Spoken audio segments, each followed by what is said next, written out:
Hello,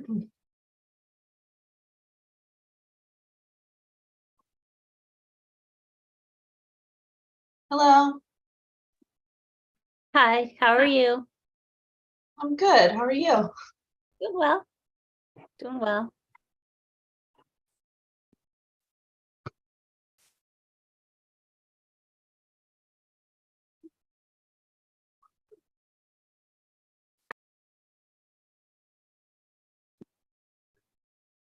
Hey, Martin, Hello.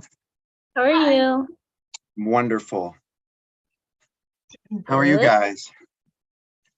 Doing Anna, well. do we have a baby? Not yet. I have 4 weeks and then Okay. if not sooner. Okay. I hope it all goes wonderfully. You look fabulous. Thank you. Yeah, it's very exciting. I see the light at the end of the tunnel. Good. Great. I'm sure the baby Um, does too. Yeah.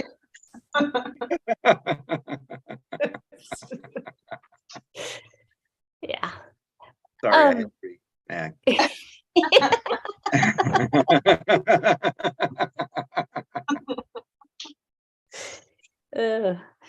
So, Anna, are you seated as a regular member now? Yes, I did. Well, I think I am. I swore in today, so. Okay, perfect. Excellent. Great. And so we're just waiting Still for waiting for Tom, Tom. right? Tom said he is coming. Good, because I think we need him. Let's hope so, or we can't open the meeting. Yeah. He did indicate he was coming, so.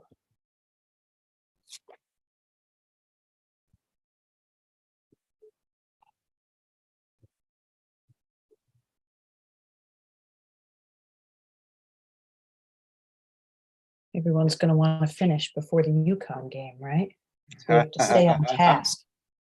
Do we have Tom's number?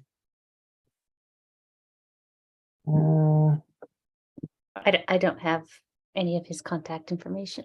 I mean, email. Okay. Oh, there he is. All right. Yay. Yay. Great. Okay. So, yeah, I didn't realize. So UConn's playing tonight? Yes. Okay. Okay. Well, I would like then to open up the April 3rd, 2023 Inland Wetlands Agency meeting at, let's see, 7:03 p.m. Our first agenda item, Let me get us started. Sorry about that. pardon? I just wanted to hit record. Sorry. Oh, okay. That's okay. So our first agenda item is 23-06, 14 New Road. This is one that we have, we did a site walk for. And do we have the applicant or Yes. representatives? So we have Mark Davis, the engineer for the project, and Matt Pop is here, the landscape architect. And I think that's all we have, right, Mark? Yes, myself and Matt, I believe, Excellent. should be it. Okay, so did you want to just kind of refresh our memories on your project and any changes or revisions that have happened? Sure, I can give a quick overview. Again, I'm Mark Davis. I'm the engineer for the project and owner of Westcott Mapes, and our office is at 142 Temple Street in New Haven. And then I'd like to share the screen if I can. I see a share screen at the bottom? Yes, Okay. should work. Okay, let's see how, I don't do this a lot, but we'll all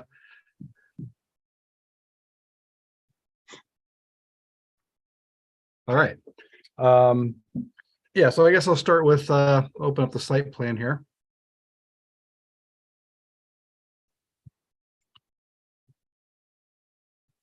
And I don't have the most modern machine here, but we'll so it might be a little touch slow. All right, and so just to give you a real quick overview, and of course I want to be done by 9:20 for the start of the game, but but I see you got 13 items on the agenda, so we'll be quick with this. Yeah, Precision X-ray, just to let you know, I mean, they make what their product is or what they manufacture is a cabinet type X-ray unit that's used for research, and a lot of that research is cancer research, but other types. So that's what they do. The kind of give you an overview of the overall project quickly is they're doing a 4,200 square foot addition at the front of the building here. If I don't know if you can see my cursor there, kind of showing it. And that's going to be mostly office and meeting space. The manufacturing space is going to remain as is. And that's also going to have an upgraded entrance, and the whole building is going to be reskinned, so it looks like a instead of the old Garrity building that it is now for making, I guess, lights and batteries and stuff, it's going to look like a modern 21st century manufacturing building. And so they're doing quite a little bit of upgrade to that. To go along with that, they're going to right now, to get into the property, they have an entrance that they come through, an easement through the welding works property. And so they come through that direction. So they'll be constructing a new entrance to separate themselves from that. So they have a new entrance into the property. And they're going to add some parking in front of the building. And then in the back, this whole area is gravel.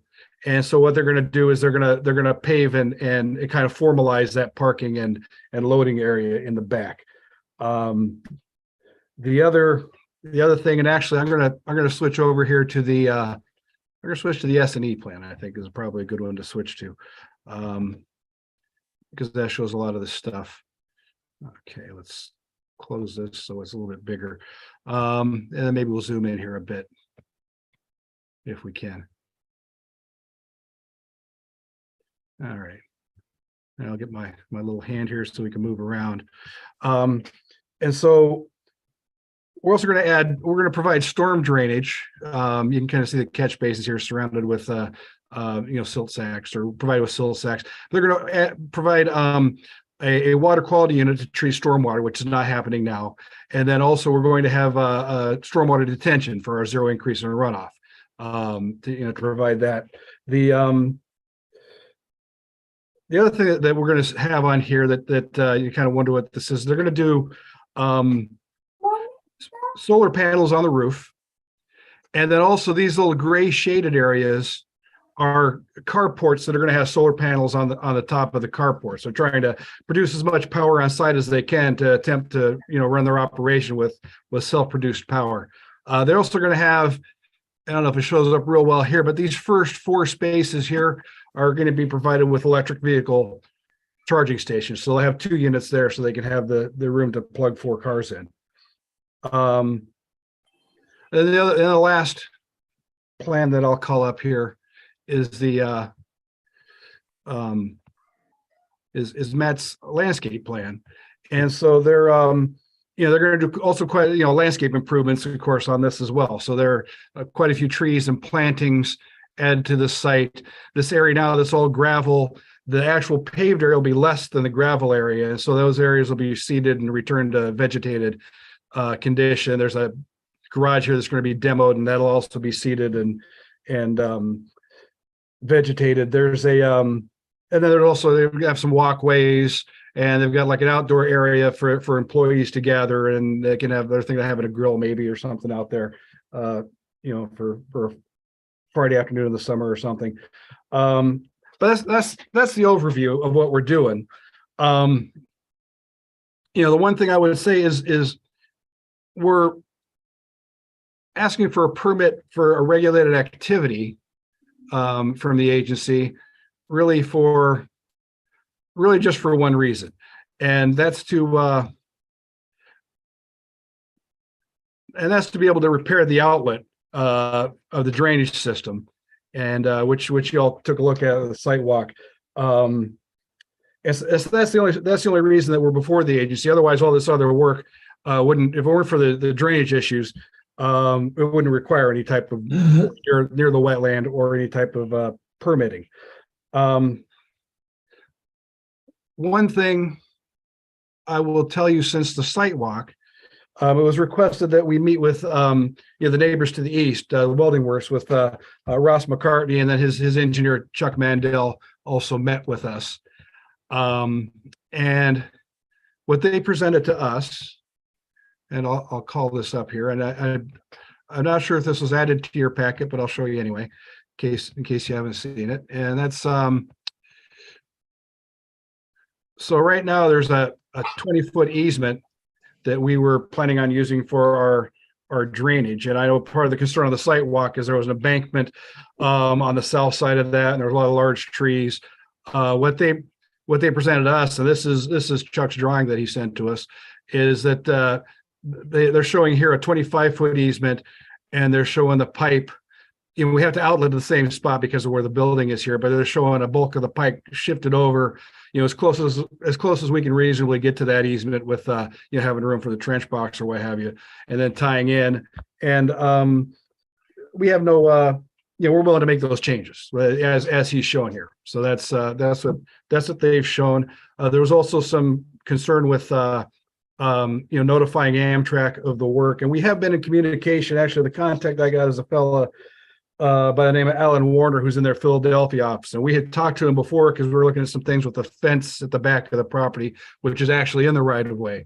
And so we've had some dialogue with him. And what we'll do is once we've finalized any revisions, we'll send them a set of plans so they know what's going on. And, if they've got concerns or any special measures. Of course, we're not proposing any work in the right of way, but, certainly we'll make them aware and work with them. So everything, we want, health and safety and not create any trouble, for the operation of the trains there. Also, one of the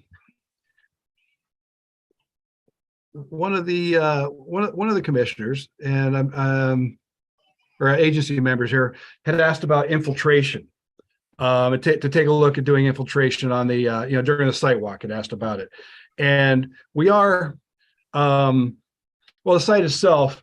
If you we had dug around and taken a look. It's a stratified sand and gravel, and it's a pretty permeable soil. It's and we're taking advantage of that with the stormwater system. That's going to be a retention system. Everything will soak into the ground. We're utilizing that as much as we can. The rates we're looking at for permeability in the soil are up to 40 feet per day, which is actually pretty good. But the problem with that is that's 40 feet per day. The rainfall runs across asphalt at 3 feet per second. And so it's coming into the system much faster than we get to drain out just by doing infiltration. So it's not going to be adequate to handle storms and prevent flooding. And those rates just give you an order of magnitude. It's about the 3 feet per second is about 6,000 times faster than 40 feet per day. So it's coming in a lot quicker than we can get it to drain out. And again, just kind of summarize here a little bit, again, the only reason we're in here is because of the severe flooding we get. And I got a couple of pictures I believe are part of your packet if they show up here. Where is this? Is it coming up? I got the circle here. Here we go. So this is what this is the flooding we had. This was on July 9th in 2021, and you can see this is the back of the loading area of the building, and you can see how that that was.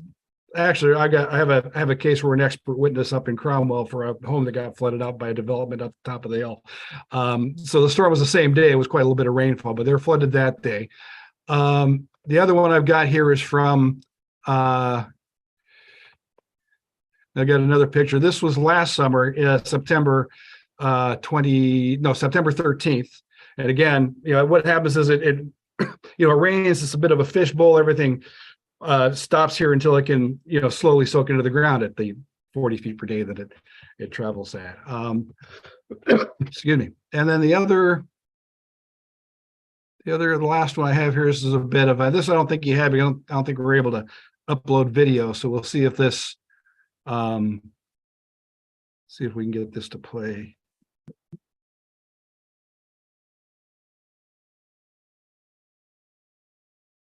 Here.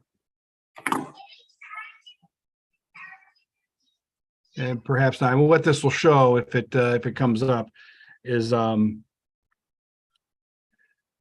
right, here we're getting something. Yeah, so what happened is this is inside their manufacturing area there on the 21st of September. I'll show that again. What was happening was, those dry wells, excuse me, those drywall catch basins outside were entirely flooded. They've got interior roof drainage on the building coming in, and it just couldn't get out of the system because the dry wells were flooded. And so what you're seeing here is the rainwater is kind of backing out of the first joint that's in the downspouts that are inside and kind of flowing across the floor. And so that's what they deal with every year or two, under the current condition.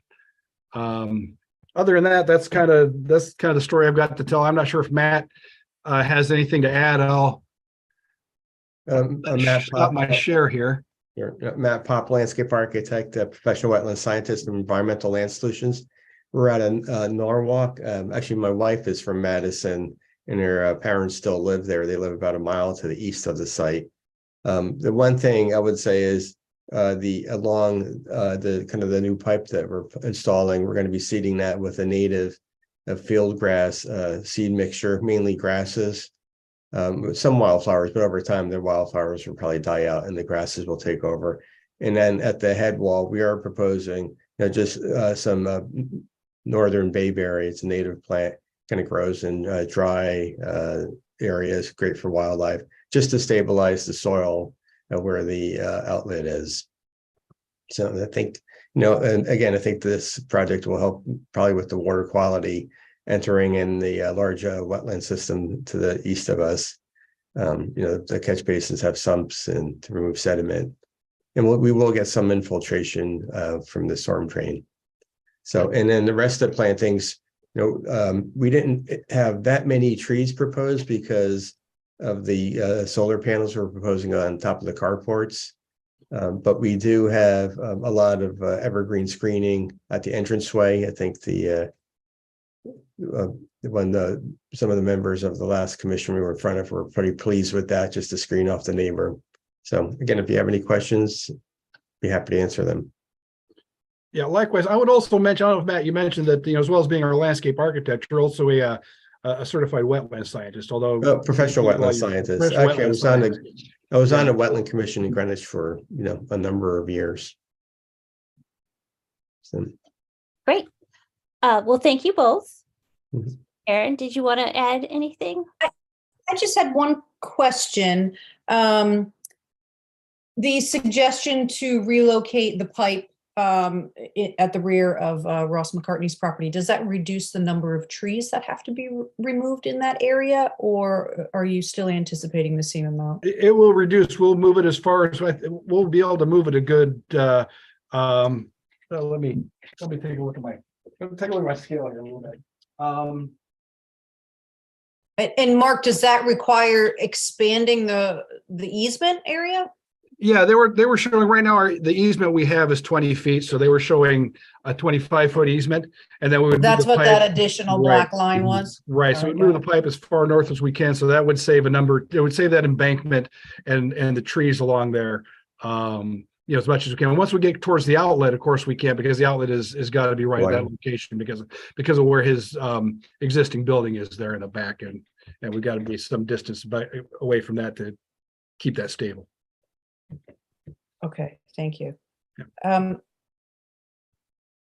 I guess, Madam Chair, once the agency members, if you have any questions at this point, I know we're not proposing any action this evening until some revised plans are submitted to the at least from this engineer, the applicant's engineer for the project.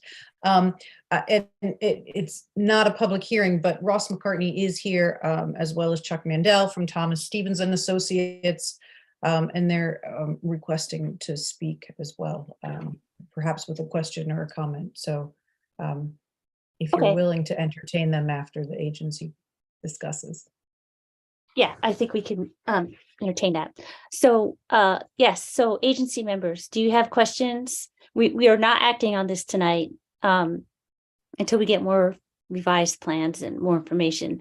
But in the spirit of that, if you have questions to help clarify or otherwise, you know, figure out what other information we might need for our next meeting. I have a couple of questions. One is this area going to be paved now? I'm kept looking for notes. It says gravel drive and gravel, but are we paving this area? Yes, Okay, yes, Um, the actual loading dock area and the parking areas will be paved. above the infiltration area, everything will be paved? Yes, yes. Okay. Two, I didn't realize there was an existing 8-inch Orangeburg pipe going out into that right of way. I didn't recall that from the site walk. Did you pull that up from plans? Has anybody seen that pipe? Is the, We found that when we were we found that when we were repairing the dry wells to attempt to we had the folks from Munger were out, and they had their excavating contractor out there to repairing the dry wells because the pipes were completely disconnected, and then they snaked that pipe some distance to determine the direction and where it went. The outlet we haven't been able to find, but it heads out that direction, and it was it was an 8-inch that paper Orangeburg pipe. so how did you identify it as an 8-inch Orangeburg pipe? Well, we saw it. Oh, okay. We where saw did you where it actually was see connected to the dry well, and then they snaked it out some distance to until it was collapsed and they couldn't go any further. It was collapsed. Okay, Yes. so is it safe to say that that pipe hasn't been functioning for quite some time? Yeah, it hasn't been functioning in the 2 years that we've been aware of it. I'm not sure. Sure. what time Okay, it stopped. so Yeah. there was a statement made earlier about, improving the water quality of the wetlands with the proposed project, but we're not currently discharging any stormwater to that wetland under the current site conditions, are we? No, it's all flooding the property and soaking into the ground. Yeah, exactly. Okay. And so, as part of the design, did you guys do test pits out there or borings and actual on-site infiltration rates to get your 40 feet per day? Or is that based on published data? That was based on when we did the repairs to the dry well, I was there and observed the soil to see there was a stratified sand and gravel. We took a look at the soil maps. The soil maps show that to be a disturbed soil. And so what I typically do when I see that is I look at the surrounding soils of the other properties, because at some point below the disturbance is still natural soil, right? And which is what we observed in the dry well, because it was all stratified sand and gravel, natural. And the surrounding soils are all a Hinkley soil. And Hinkley soils have a permeability rate from 12 to 40 feet per day. And so 40 is on the high end. But which is really good, and will work well with our retention system, but it's not enough to handle storm flows. Again, it's at 3 feet per second traveling over the ground, that's 6,000 times faster. Well, that's traveling over pavement over the ground versus infiltration, and if you combine that with enough capacity for storage, you might be able to achieve no net discharge from the site. And so you didn't actually do test pits or borings to do actual on-site permeability testing? No, we didn't. We didn't do actual on-site permeability. All right. No, there were no test pits conducted in the area where you're proposing to put the infiltration basin? Not yet, no. Oh, you planning to do that? Yes. Okay. That's always a good idea. I mean, you hit by some weird fluke, you hit rock or hard pan or Right. something there in an area where you're anticipating. I think it's unlikely here, but I think it's highly recommended for any detention basin. And if you get any kind of third-party engineering review, they're going to want to see test pits in your area of infiltration. So I think that's Right. really highly recommended. One other thing that Matt had mentioned, planning on planting grasses along the proposed route of the new pipe. And I think again, I'd like to see some more details, in and around that slope and where the new pipe is proposed, given the 5-foot width. I seem to recall you saying something about being down 8 feet in that area. Yes. And then I think I'm not sure exactly, I don't think we had stakes where the pipe was running. Maybe we did, but if we move it 5 feet, are we going to be into the flat there where the welding works has equipment storage and that sort of thing? I was wondering what the value of the grass is if we're going to be into an existing equipment storage area anyway. So I don't have a feel for where that new pipe is going. Well, we're gonna be 5 feet. And maybe I can show on the Maybe I'll go back to sharing the screen. I can kind of show you. Um,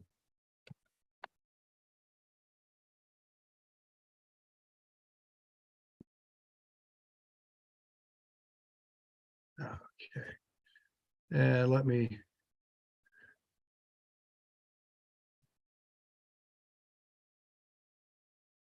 Well, that's the exist. I'll show you on the markup here.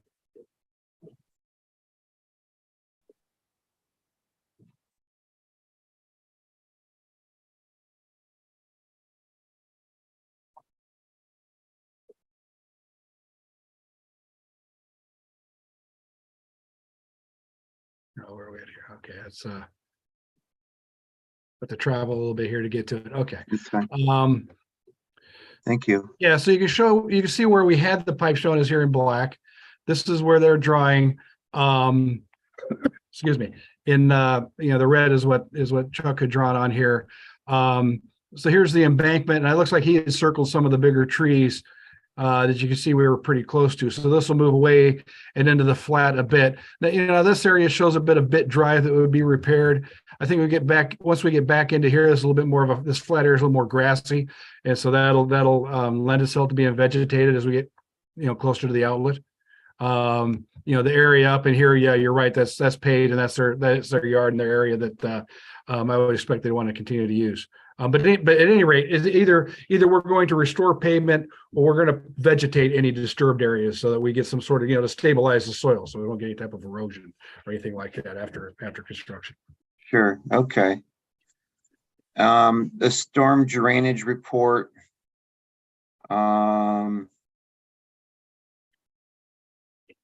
Indicates a discharge volume of 142,000 cubic feet. I'm not sure which storm that is. And then proposed is quite a significant reduction of 100,000 cubic feet. Right. And that's all going to be stored in these galleries that we're showing here. The first is an Okay. isolated gallery in dark, and then these are those yellow storm tech galleries Yes. on the bottom in stone so that everything can soak into the ground. Yeah. That's what we're proposing. there. Good. Those are good systems, and I think you get more out of them than the numbers show. Right. But yeah, I'm just again, common sense is telling me that nothing is really leaving this site right now under the existing conditions, and here we are installing these wonderful infiltrators and this Hinkley soil, and gosh, can't we keep it all on site? And Well, won't the engineers sign off on that? Well, and eventually it soaks into the ground, but typically it's about 2 days that it gets flooded, and again you've got water traveling across the ground so much more quickly than it's able to soak in.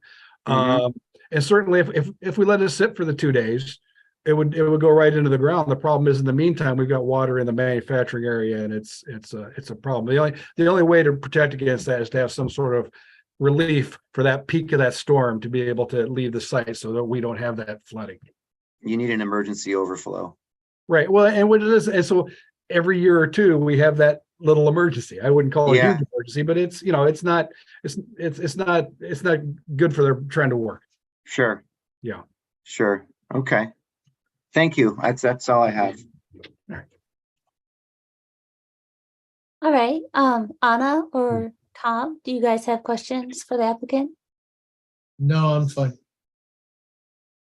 I was just wondering, I saw that the wetland delineation was done, I think it was QC or it was double checked in 22, but the original is from 21, right?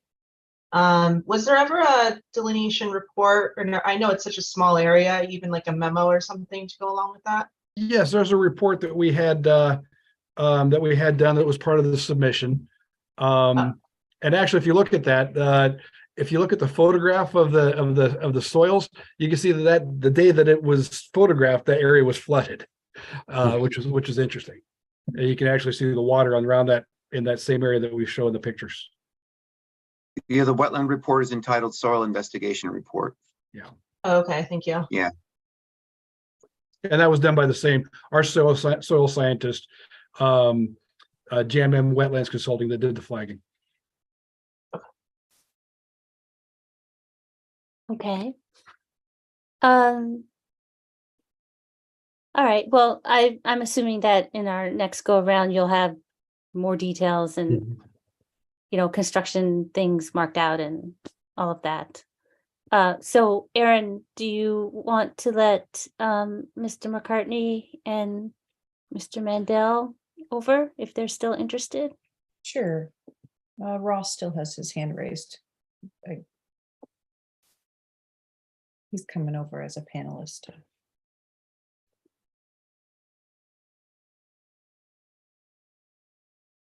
Hi, Ross, can you hear us?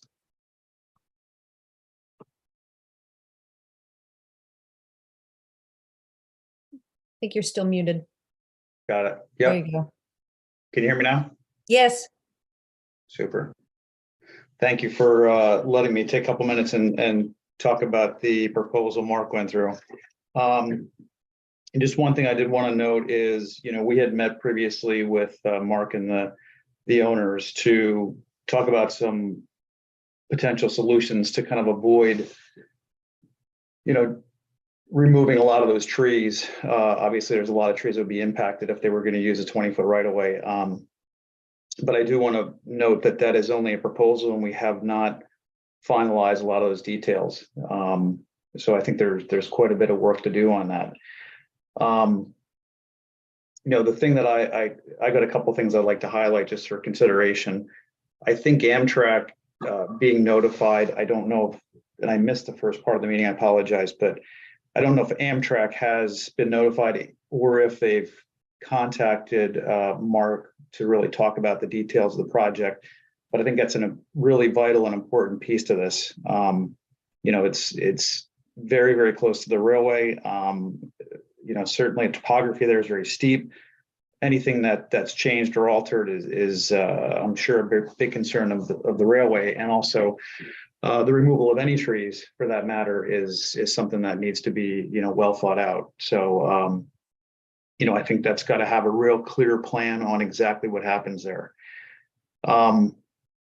If the possibility doesn't exist to alter the water or the stormwater pipe, outside of the 20-foot right of way, I've got a lot of concerns that the work could be done within the 20-foot right of way. There's a tremendous amount of work that has to happen within that right of way. There's a lot of very large trees there.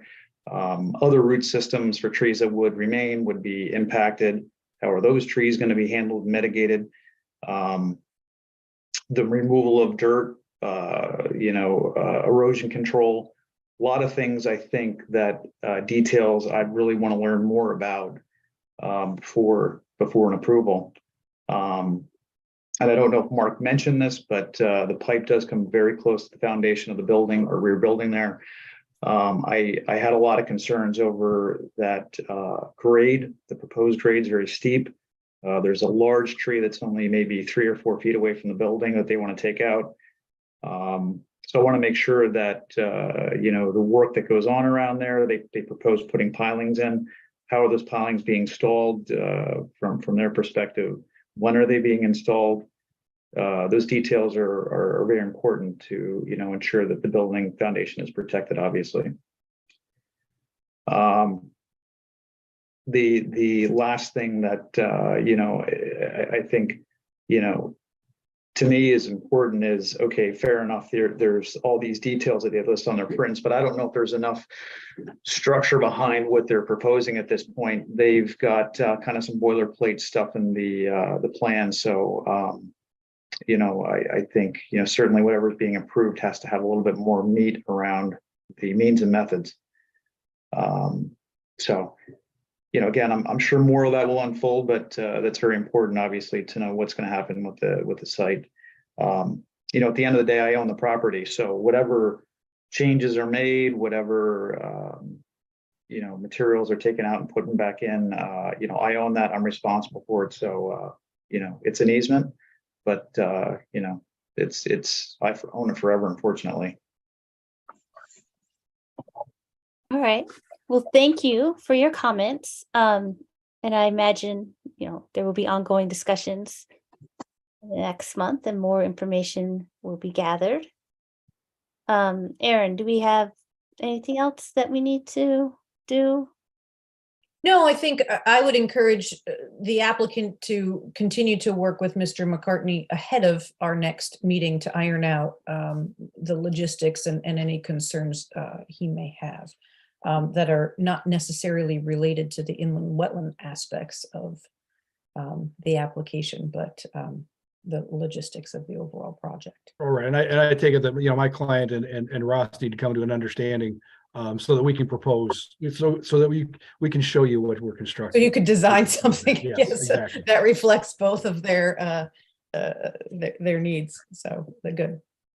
Okay, so we will keep in touch with Mark and his team as far as design work. And of course, if you have questions for town engineering department or myself, we're happy to meet with you as well in that process leading up to our next meeting. Thanks for the update. All right, well, thank you. Go Huskies. Yes. And thank you, Matt, for joining us as well. Yeah. Bye-bye, good night. Thank you. Thank you. Okay, thanks, Ross. Take care. So we Okay. would just need a motion to table to the May 1st meeting. Okay. Madam Chair. So, Make the motion to table, okay. Anybody for would, the May 1st meeting, sorry. got a motion by Martin, we got a second by Tom. All in favor of tabling this application till next month? Raise your Aye. hand. Aye. Okay, so moved. Excellent. All right, so we can move on to our next agenda item, which is application 23-09 Neck Road, aka Stone Road. This is one where there was a site walk on the 18th of March. And do we have somebody? Yes, Um, Chuck Mandel is here on behalf of the applicant. You do have somebody, Chuck Mandel here. Good evening. So this is on, the access is on Neck Road, but the address is Stone Road. So that's something that we're gonna try to work out with the town to decide the best address for emergency services, but that's not a wetlands issue. During the site walk, Commissioner Boudreau had asked us to contact NDDB, which we did. There were no concerns regarding that application. We were also asked for a functions and values, and that was performed by Bob Russo, and that's also an exhibit that we presented that you have in your package. But I guess to summarize it, there were no major concerns, a lot of invasives, but there was no or little impact to the adjacent wetlands.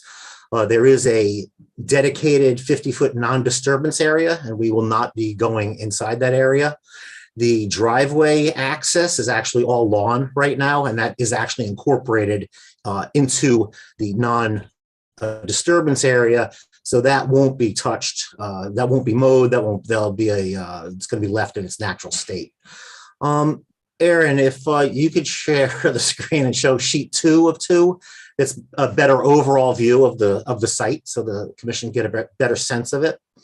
Stormwater will be mitigated with a rain garden. I did get a letter from Aaron today and didn't show much detail. So the rain garden is sized, it's properly for the site, but we don't show any plantings. But I believe we're gonna have Bob Russo. He mentioned that in his functions and values.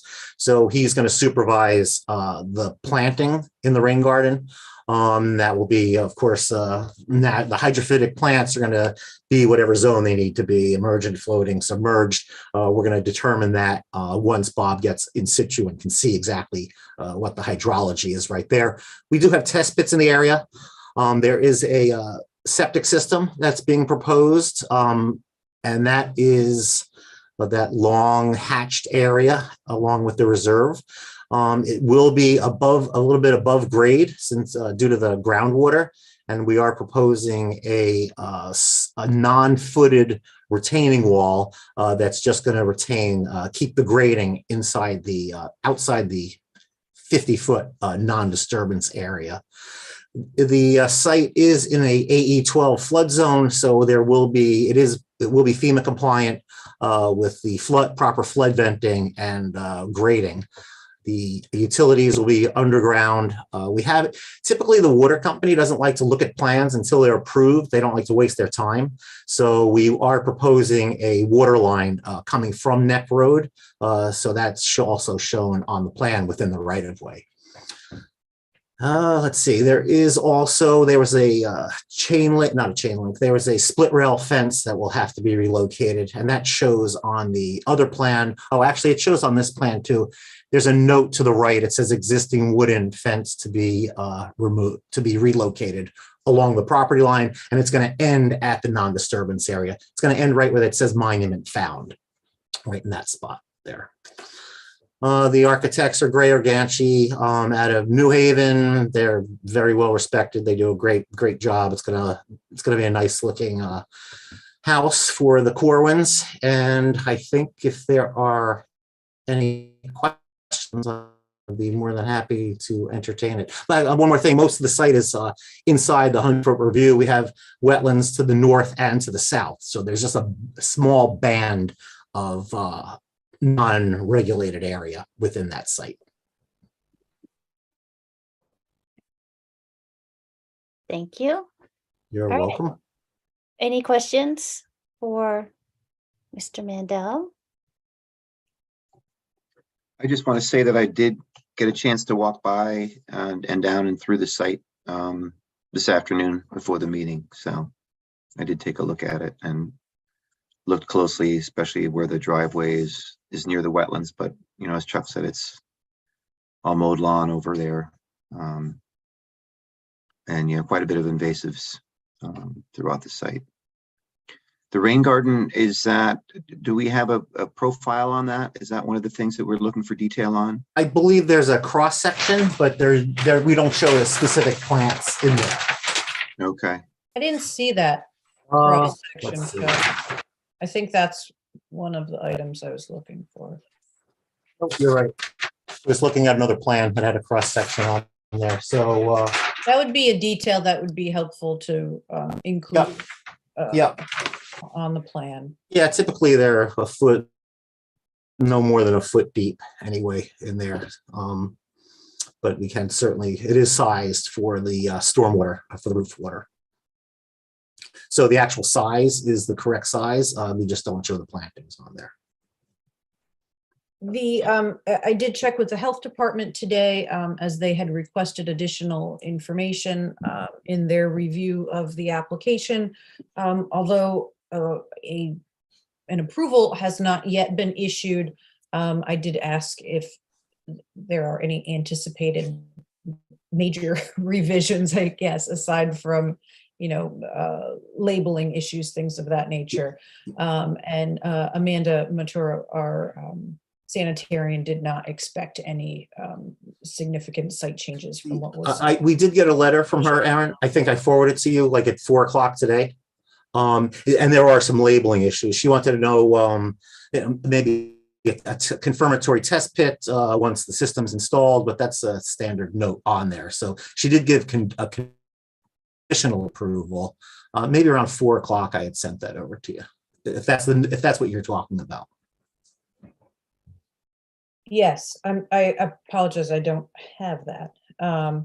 But yes, I just wanted to let the okay. agency know that as we don't have a formal approval at this time. However, there's not any significant relocation proposed or moving, you know, anything beyond the already indicated limits of disturbance.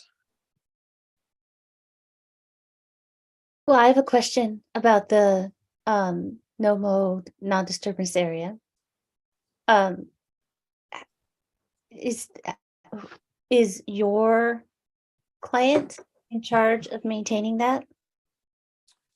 That's a good question. So we are responsible for what's on our property, but we have an easement over someone else's property. So in regards to the non-disturbance, we do not have control over the actual area of the driveway. That's the adjacent landowner controls that.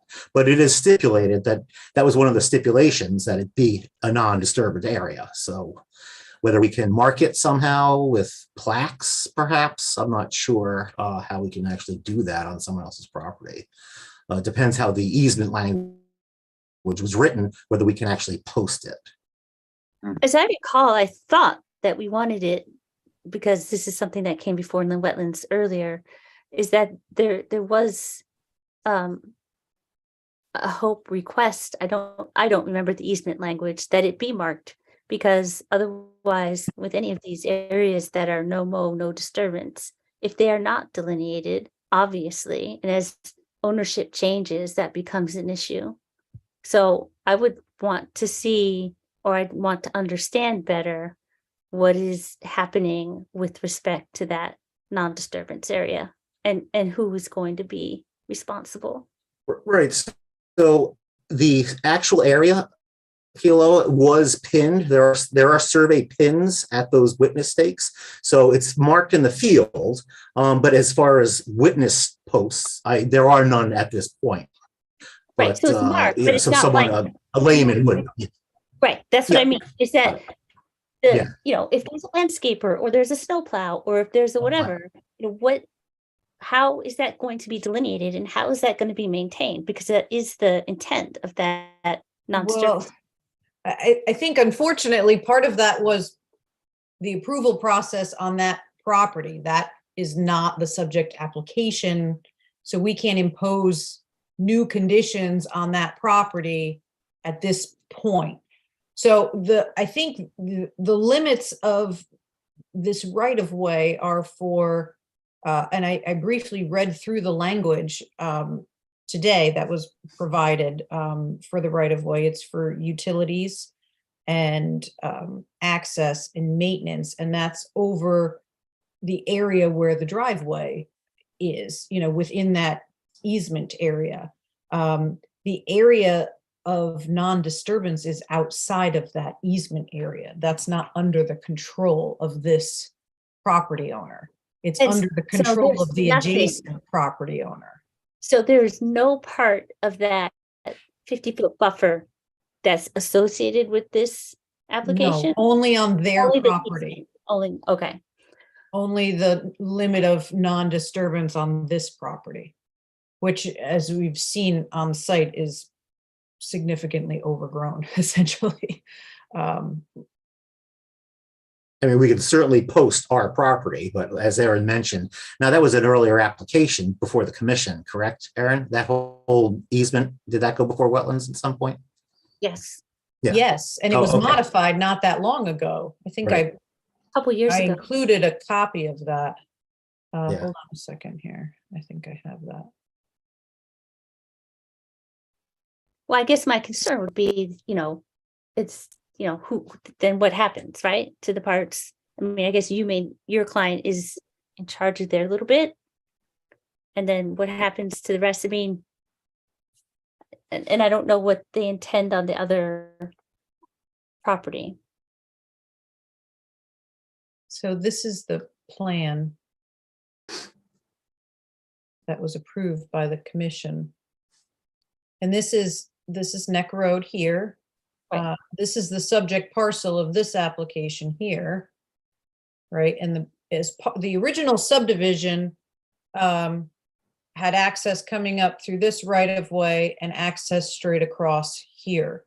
And then the applicant for this property owner came back before the agency and amended their access way to this right of way here, so that it wasn't cutting across, closer to the actual buildable area of this property.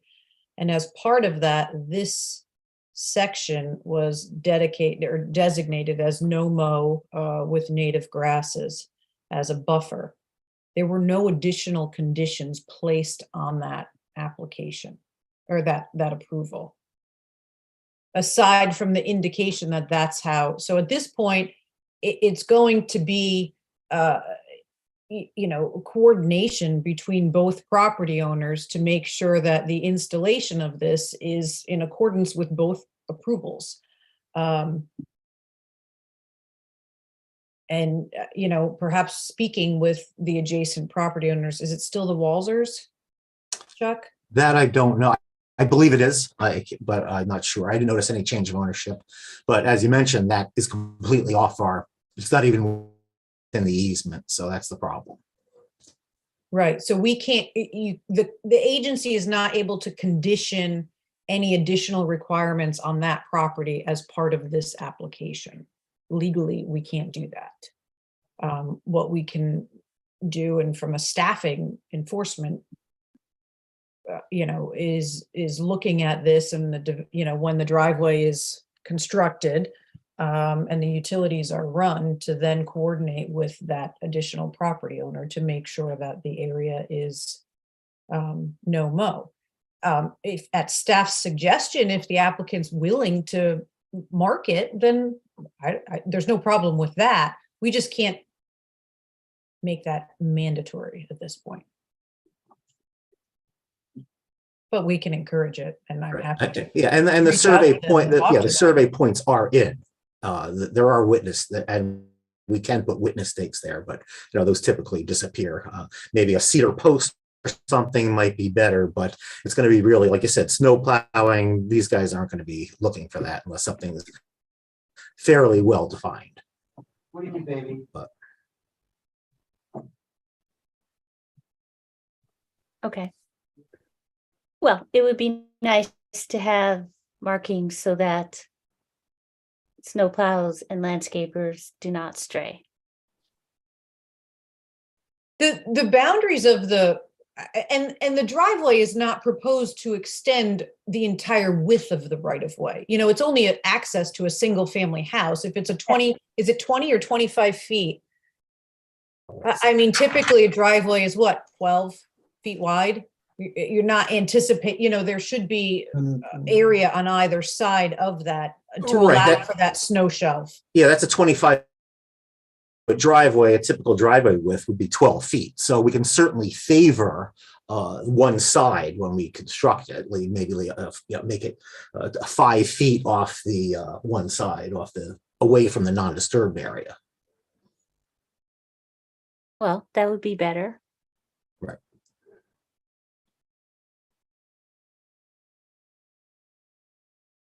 And I guess you'll add more information about the rain garden.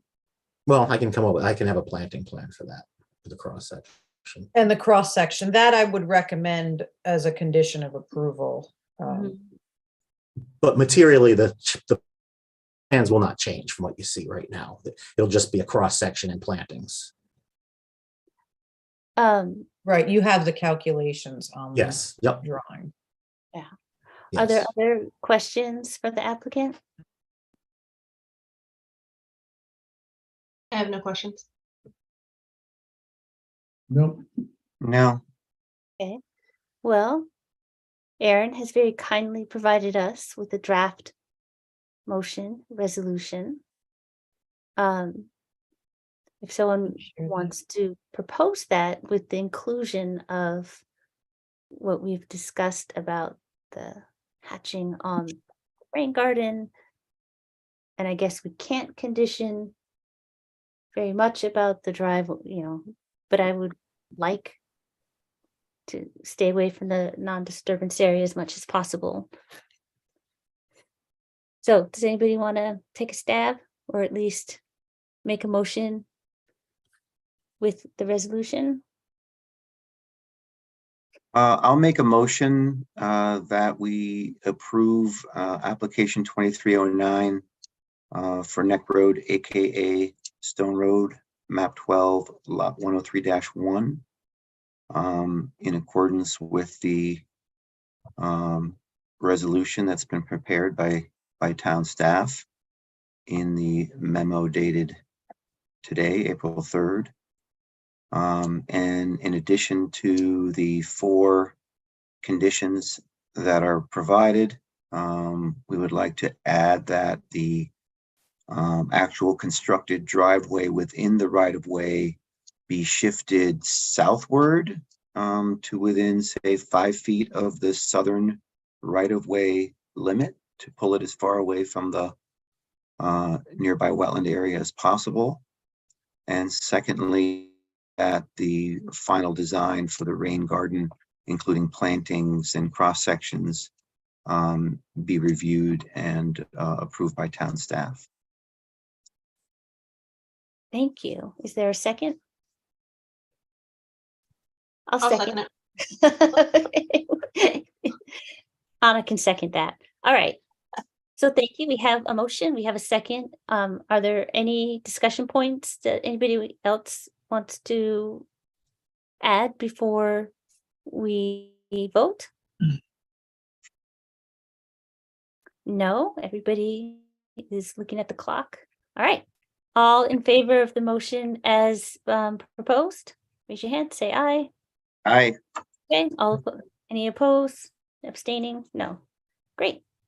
Okay. Thank you. Thank you very much. Thank you. Thanks, Erin. Thank you. Just Thanks, Chuck. drafting your language, sorry. Just taking notes on your extra condition, sorry. Okay, well, moving briskly along, we have application 23-10, 66 Signal Hill Road. This again is to a regulated activity permit to install and grade a driveway within 100 feet of the upland review and construct a garage outside of the 100-foot upland review area. This also was part of a site walk on March 18th, or if you did it on your own. And do we have anybody? Yes, Todd Anderson of Anderson Engineering and Survey Associates is coming over as panelist. Great.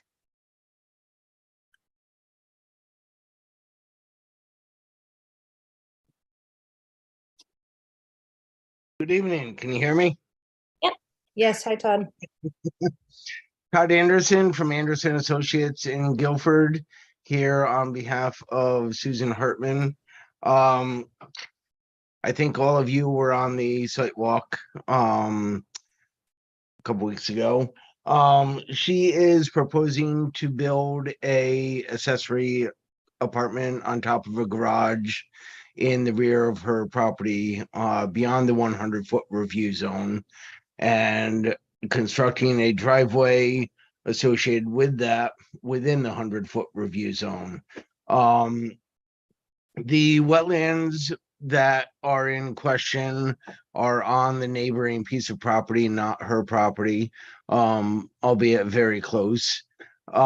She has an existing landscaped area between her lawn and that wetland area, which will be retained. Very minimal grading for the driveway. At maximum, a 1-foot fill to accomplish this driveway, all occurring within a mowed lawn area. She does not want a lot of disturbance to her property. It will kind of mesh in with her existing landscape area. She has landscape lighting right adjacent to the driveway that she wants to maintain.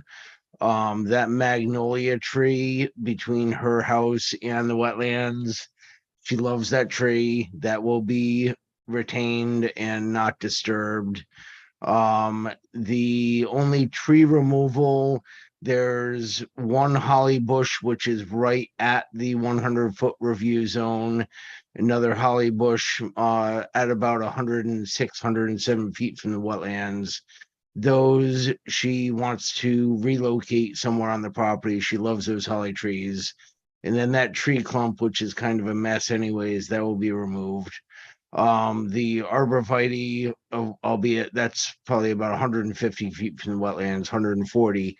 That arborvitae will either be entirely removed or trimmed back substantially to accommodate the garage apartment that she hopes to build. So pretty minimal impact to the property. We show a silt fence mainly along the edge of the lawn, all the way along there where Aaron's pointing out. Thank you very much. That is also the limit of disturbance. Really don't anticipate much of an impact on the property in development of this project. So I think that's in a nutshell. I think Erin has a letter that she probably wants to read, and then I'm open for questions. Okay. Did you have a letter you wanted to read? Oh, I think Todd's referring to my staff report, which I think he's touched on all except for the septic system work. And so at this point, the applicant has not indicated what they will be proposing. This application is subject to receiving a variance for lot coverage. And so they have not yet gone before the ZBA. Should that variance be granted and they construct this garage apartment, there will be a requirement to provide a septic system or to that. So that would be either through a central exception and tying into the existing septic system shared with the main dwelling, or installing a separate sanitary system. The details of that have not been presented to us at this time. I don't believe that was part of Todd's contract for this application. And I did note that logically looking at this, if it was going to tie into the existing septic system, it would be on the high end between the house and the existing leaching fields. However, I don't have any information as to whether or not the leaching fields would need to be expanded as part of this. So without some of that information, it would most appropriately would have to come back for review if that is within the 100-foot upland review area. Okay. Yeah, and I was told by my client that she went over it with Trent and their excavator, and they had a plan, yet I was not provided with that plan, so therefore I couldn't show that plan on my plan. So unfortunately, I don't have that information. Right. So essentially what we would be, what we're looking at for our purposes is the driveway. Yes. That's the regulated activity at this point. That's what was Right. requested. Should an application, or should an application be required for a septic system repair or installation, then that would be, would have to come back before you, since it's not ready at this time. Right. Okay. I had a quick question, and I'm sorry I wasn't able to make the site walk. I assume the shape of the driveway is and the distance from the wetland is taking into account the existing septic system there. I mean, you can't pull it. It's Are you balancing how far it's away? it's for two purposes. One is to avoid the septic system. Two, to follow the natural grade of the land. And three, to keep it as far away from the house up against the existing landscaped area so it doesn't encompass too much of the yard. So a lot of it has to do with the septic system. A lot of it has to do with it following the existing edge of clearing. Okay, so presumably it could move farther away from the wetland and still protect the septic system. Up by the house, it would not be able to. Where that curve is on the southeast corner of the property, theoretically that could be pulled in, but it would only be able to be pulled in by about 5 or 10 feet to make access for a fire truck and so forth happen. And if we were to pull it in closer to the septic system, we would end up having to pull material out and regrade and fill. It will be more of an impact within the 100-foot review area to pull it closer to the septic system than where it is now. So where it is now is the least impact to the land. We are almost following, except for the entrance between the magnolia tree and about 20 or 30 feet into the property, that is the only area which we require about 1 foot maximum of filling, whereas the rest of it is pretty much following existing grade. That would be here. Right. And see how it flattens out This is where that flat curve here. is there? Uh-huh. We utilize that flatness to get that driveway up to the garage. Whereas if we came in and kind of paralleled the septic system, that grade is about 2 feet higher. Then we might be compromising the permeability of the septic system. And we would also have to pull up the grade of the driveway and in turn fill in more downhill of the driveway towards the wetlands. So Okay. this is pretty much the least amount of impact on the land and the wetlands that we could possibly do. And this is going to be paved? Is that correct? No, she has an existing pebble drive. Like you said, you weren't on there on the site Yeah, walk, sorry. but the pebble drive, it's like a decorative pebble driveway, and she is probably going to continue that same pebble driveway for the driveway to the garage. She really likes her pebble driveway, and it's a pretty stone, so that is more than likely what she will be using. It won't be like a processed stone. I can't imagine her even wanting to pave it at all. She doesn't have a paved driveway now. I can't imagine her wanting to pave this driveway. Okay, because I guess my question was going to be if it's paved, then I would want to understand how the water moves off of the pavement. Exactly. But no, I'm 99% certain that she's going to stick with the pebble driveway in kind of what she has now. Well, I guess that's something we often ask to see on the plans, but we can talk about that. No, I agree. If we could get confirmation that it's gonna be, in kind with the, initial pebble driveway, I think that would be good. Or It's- if not, Yeah. It's a big difference between paved and pebbles, right? I mean, so, You could condition it also to require it I- as I existing. was just about to suggest that to do it as a condition of approval that it not be paved. okay, that might be the easiest and. Yeah. Yeah. Because I think that'll keep it simpler. Yep. Are there, so those are my questions. Does anybody else have questions or comments on this application? Yes, Mark. I do. I know it's outside the review zone, but it could, since it's uphill, I think it's in play. The roof drainage and any foundation drainage, is there any of that going on? There's going to be no foundation drains because it will be a slab on grade because it's a garage. Mhm. And we are proposing a stone leak off at the no gutters, but at the drip line, there will be stone infiltration.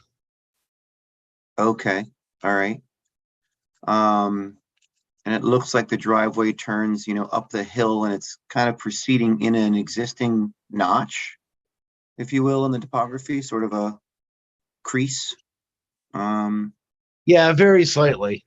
Slight crease, yeah. So the drainage and runoff from around that garage and the parking area by the garage would conceivably run down the roadway until it hits that bend and then come off the roadway into the grassed area above the wetland. Is that kind of how you would imagine it based on the existing topo?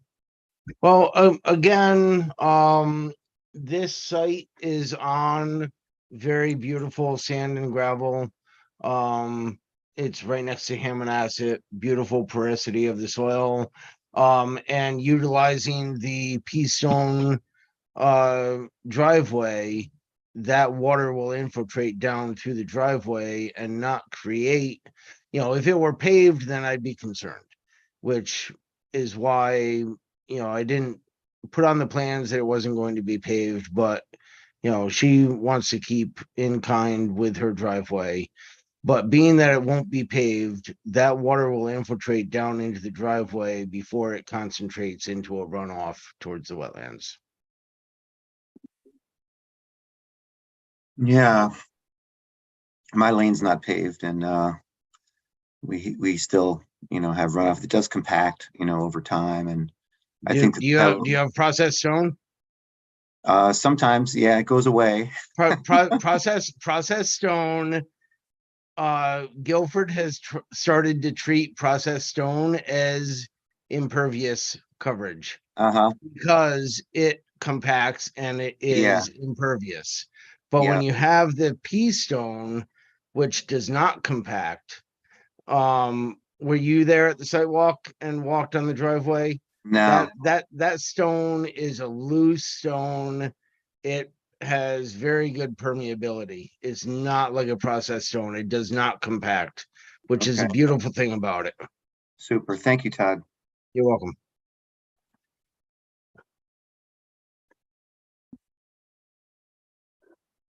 Other questions? No. Okay. Well,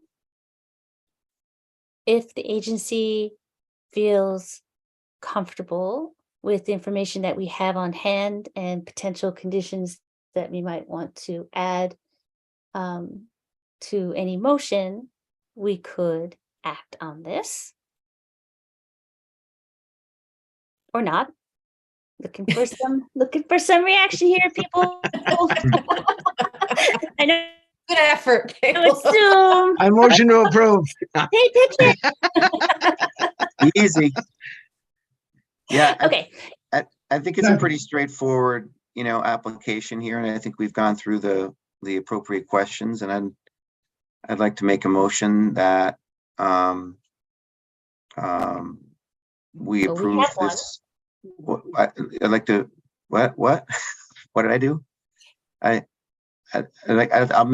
make a motion that that we approve this application number 23-10 for 66 Signal Hill Road for a driveway and garage in accordance with the conditions provided in the April 3rd, 2023 town staff memorandum. And I'd like to add a third condition that the driveway proposed will be unpaved. I'll second that. Okay. That's great. I guess, I think, given our discussion, I would wonder if we could even, and Aaron, you can say, we just had this discussion about unpaved and processed stone and pebble. So maybe, is it possible, or is that too strict to have it be the pebble, whatever she has now? Or should we just? You can say that the expansion of the driveway be of the same material as the existing driveway. Sure. Okay, I think that would make sense. So I would just like to amend Martin's amendment to have the driveway material be the same as what's already there, the existing material. Sounds good. Are there any other comments? Anything else to discuss? No. Okay, great. All in favor of this application as amended? And okay. No opposition, no abstaining. All right, you are approved as conditioned. Thank you so much. Thank you. Excellent. Thank you, Have a Todd. great night, everybody. You too. Too. Okay, so moving on. Okay. All right, application 23-12, 175 Port Path Road. This is an after the fact regulated activity permit for modifications made to a previously approved commercial building and associated site improvements within the 100-foot upland review. Yes. So property owner Dave Milano is here. Yep. Can you hear me? Yep, we can hear you, Dave. Okay. Yes, I think to recap, so the agency initially or originally approved this application back in, let's see, I had 2017, I believe. Yes. And then it went through planning and zoning in 2018, and it's a 4-phase industrial, light industrial complex, initially consisting of 4 detached, well, really 5 buildings, I guess, because building 3 was 2 separate self-storage buildings. And this is an unfortunate situation where the permit was issued. There was a building permit that was issued last year, earlier in the year, that was only brought to my attention when the final, I received a request for a final inspection. And had worked with Dave and kind of said, well, what happened? I don't see any records from zoning amending the site plan, nor from inland wetlands. We went through, and John's not here. John Delora not here. So we went through old emails and found that Dave had reached out asking whether or not there was an ability to do administrative approvals on some applications. I can't find anything in writing where that occurred. And I cannot explain how a building permit was issued. So there are some unknowns, unfortunately, through this process, but we're trying to work towards exploring the impacts of what had changed and whether or not these can be modified post-construction by the agency. So that is the change to building 3. The building 4 is middle vacant space currently. It's actually in between building 2 and building 3. And that is what Dave is seeking approvals for now. There are minor footprint modifications to that building. And so that proposal, actually a reduction in the floor, the footprint of that building. So he's coming before you for 2 modifications. One is an after the fact approval, and the second is a before approval. And so we did have a meeting. We have an as-built from Todd Anderson for the footprint of the new self-storage building that was constructed, showing what that revised footprint was. I met with Dave and his engineer, Mike Harkin, who was unable to be here at the meeting this evening, but did do an overlay showing basically the differences between the original approval and what was constructed, the limits of disturbance. He calculated the stormwater impacts, and because other modifications had been made on site, minor as far as impervious surface coverage, and in his opinion, how the detention basin was oversized, he did not anticipate additional impact to the stormwater system based on the change to the footprint of building 3 or the proposed change to building 4. But nonetheless, there are some modifications to the site plan that the commission is being asked to review post-construction. Dave, is there anything else that you wanted to add to that? No, that sums it up pretty well. I took most of the words out of my mouth.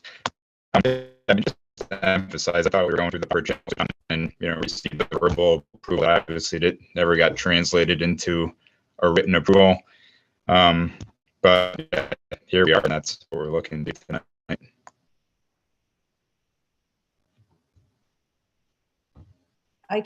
You broke up a little bit there, Dave. Broke up a lot. Okay. Didn't know it was me. I can try again. Can you hear me okay?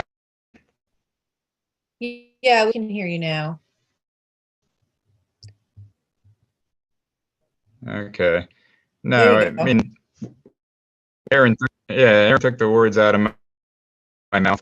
The only thing that is I thought we had gone to the park channels with John. You know, I thought I had a approval. I guess it got translated into anything written, which is why we're here tonight. But yeah, besides that, Aaron summed it up pretty well. Okay, so we did walk this. So this kind of came in.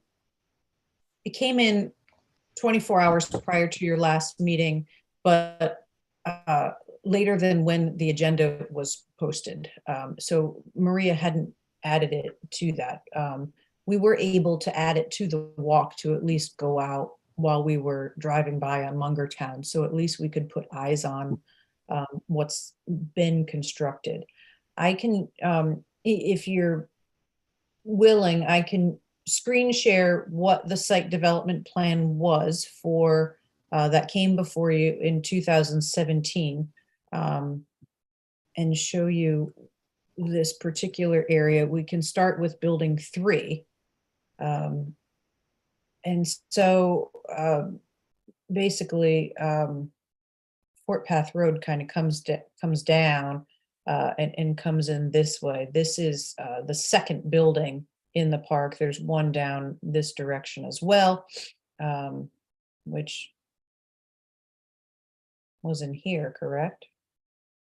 Let me see here. Yeah, this is 2, this is 4.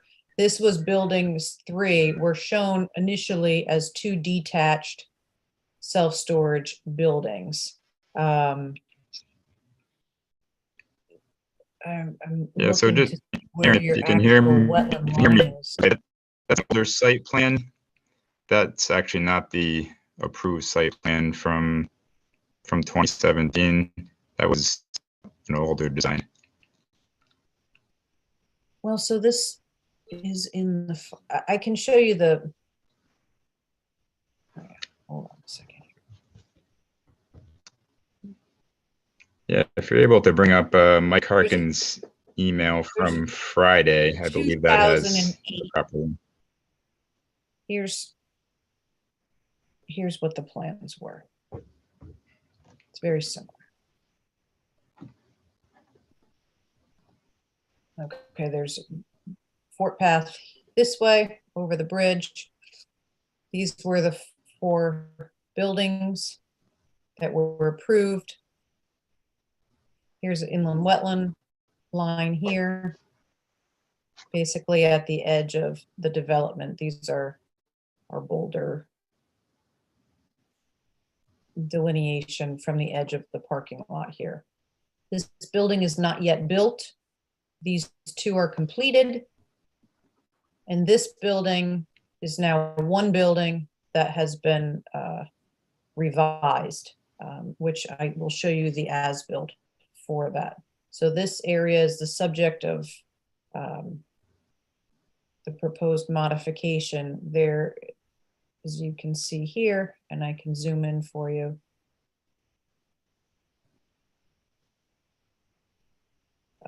The extent, there's paving in this area here. And again, paving in front of that existing building. It did show direct roof leader discharge from both buildings right at the top of the slope. Excuse me, bottom of the slope, I should say, for the wetland area.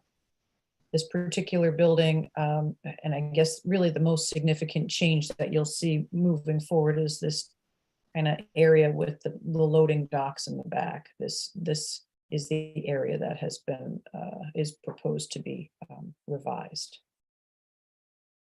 Okay, and I can show you what's there now.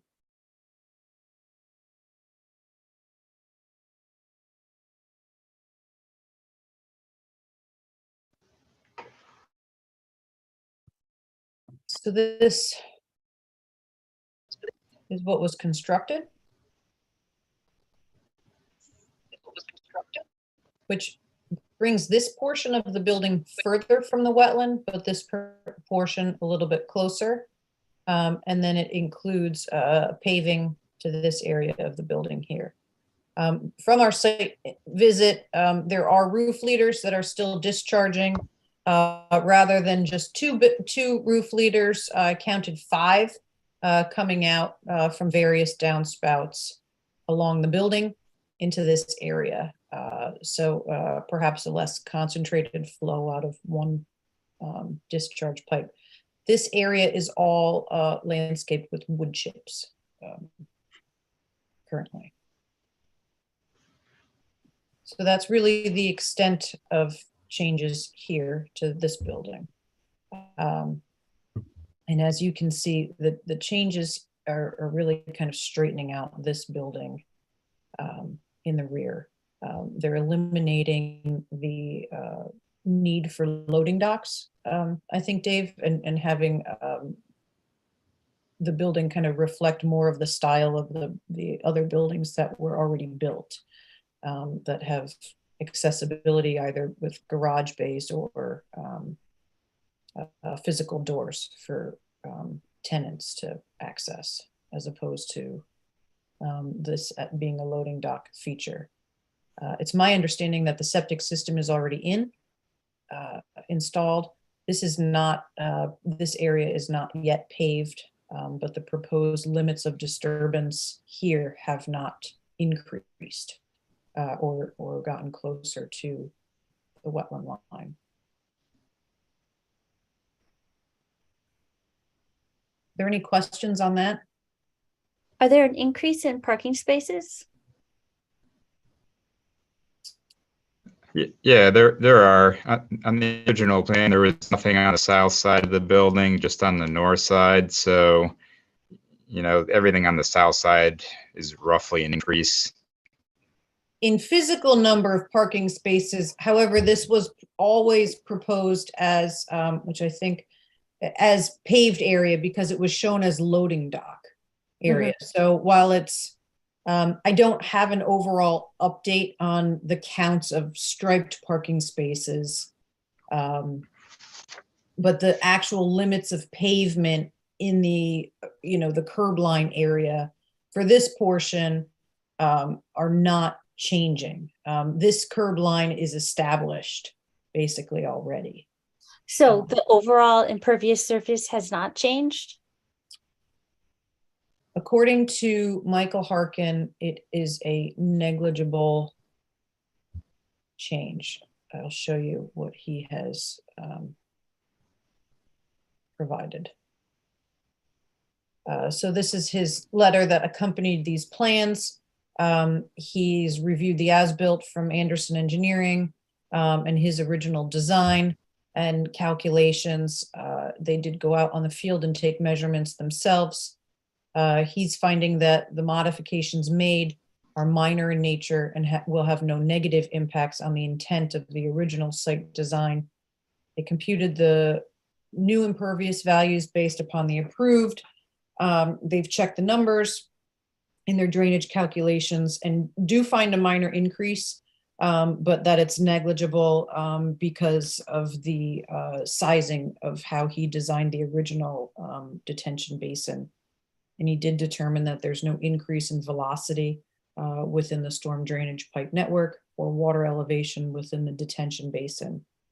And he did go out and check the basin structure and confirm that there would be no negative impacts as far as the time release of stormwater. He also, this was more of a zoning, because there is a requirement to go before planning and zoning as well for a modification. And they did check the turning radius for fire trucks and traffic flow throughout the site. And again, found no significant impact from that change. Are the roof drains proposed at the same discharge points? There are more based on site inspection. Sorry, On the unbuilt building? I know you said there was more on the already built. on the building that was constructed, yes, the self-storage building. I think Tom and I were out there at the top there. We counted 5 PVC pipes coming out at discharging, rather than two, one discharge from each building was originally proposed, but they are in the same location. Okay. And then for building 3, Yes, since the- my understanding is that, let me just pull that one up again, sorry. My understanding is that there's not proposed changes to the stormwater, how that will be handled for the additional, the middle building, which I keep calling 4, but I guess it is 3, even though he's building it as number 4.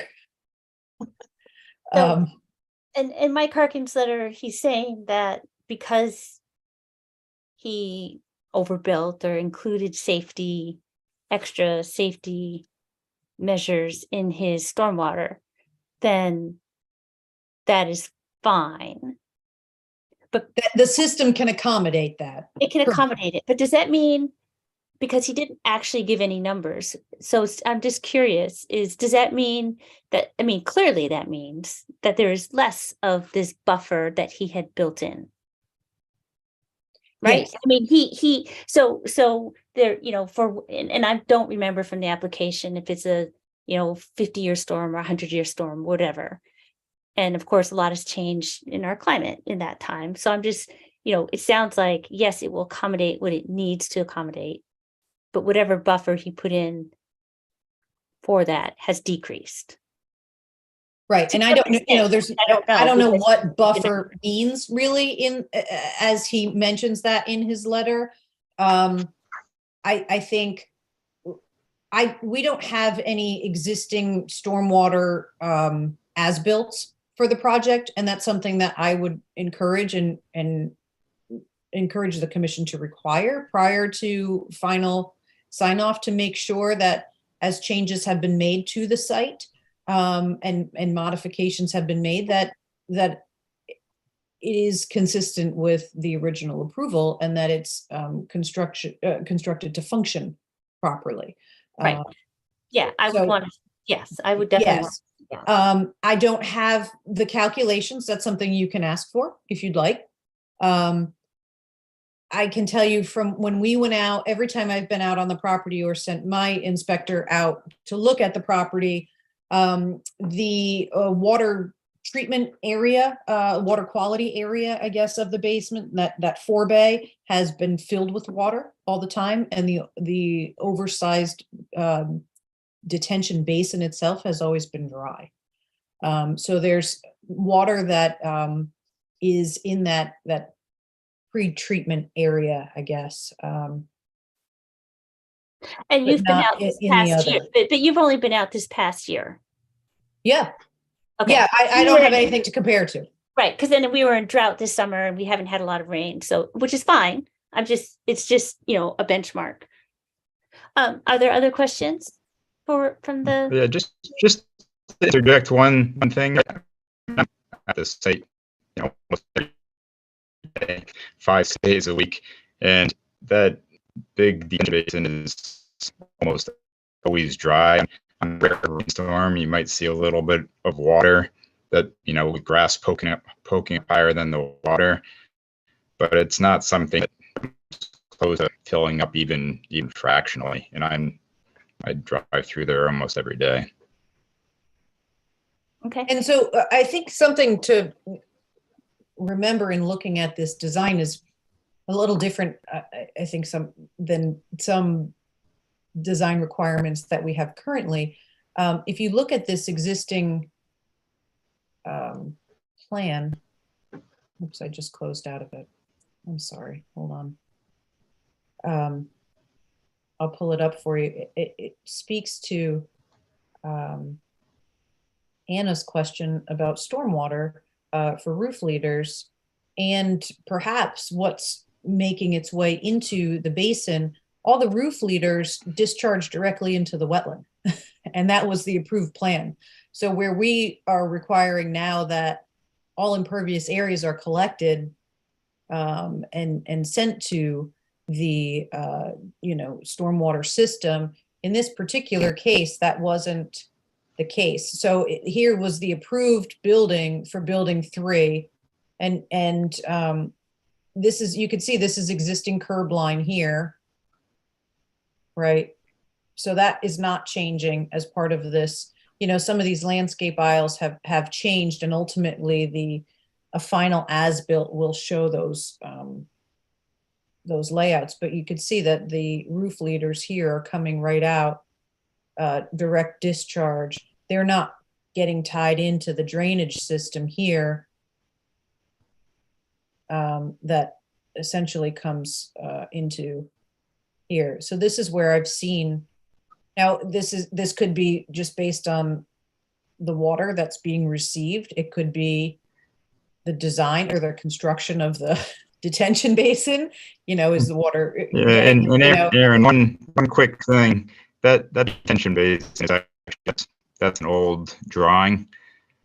It's good twice as bring up conversion so of the you know, I mean, basin, but this is the plan that, what was put.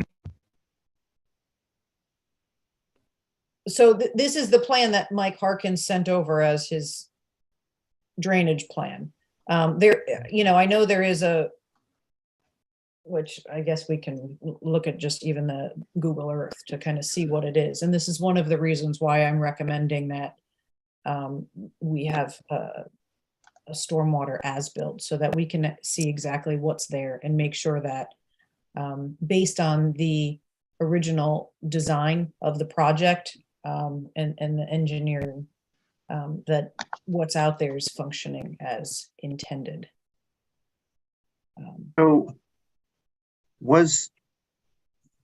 So I'm looking at the aerial view as well. I'm like, where's the stormwater treatment on the plans you're showing? And so you just lowered, you know, move the plan so we could see, you know, what's shown on that plan. So is the existing stormwater management configuration on any previously approved plan? I don't know for sure because I don't have Is I think the version that Aaron has is prior to approval before we made it larger. Was the size increased as part of a permitting process? Okay. I don't know. I don't Yeah. have, I have the drawings from Michael Harkin. I don't believe, well, tell me this, does Todd Anderson's survey show? It doesn't show the detention basin. He has not as I'm built looking the at the stormwater 10/25/18. That's the permit set.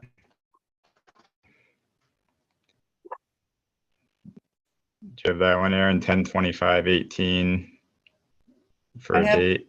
I have the June 29th, 2018 plan that Michael Harkin sent to me. Okay, and then there was 2 revisions afterwards. So the 10/25/18 was the final. So if those are construction uh, drawings, I don't know what, I don't have that information to tell you the difference. If we need to go through that, then we'd have to go through and have Michael address that. And Those are Todd is made- here as the surveyor. He has his hand raised. He may be able to shed some light on that if he was part of it at that point. Dave, do you want to invite Todd over Sure. to assist you? Yes? Okay. Hold on. So the plan set that's part of the package now is from May 2018.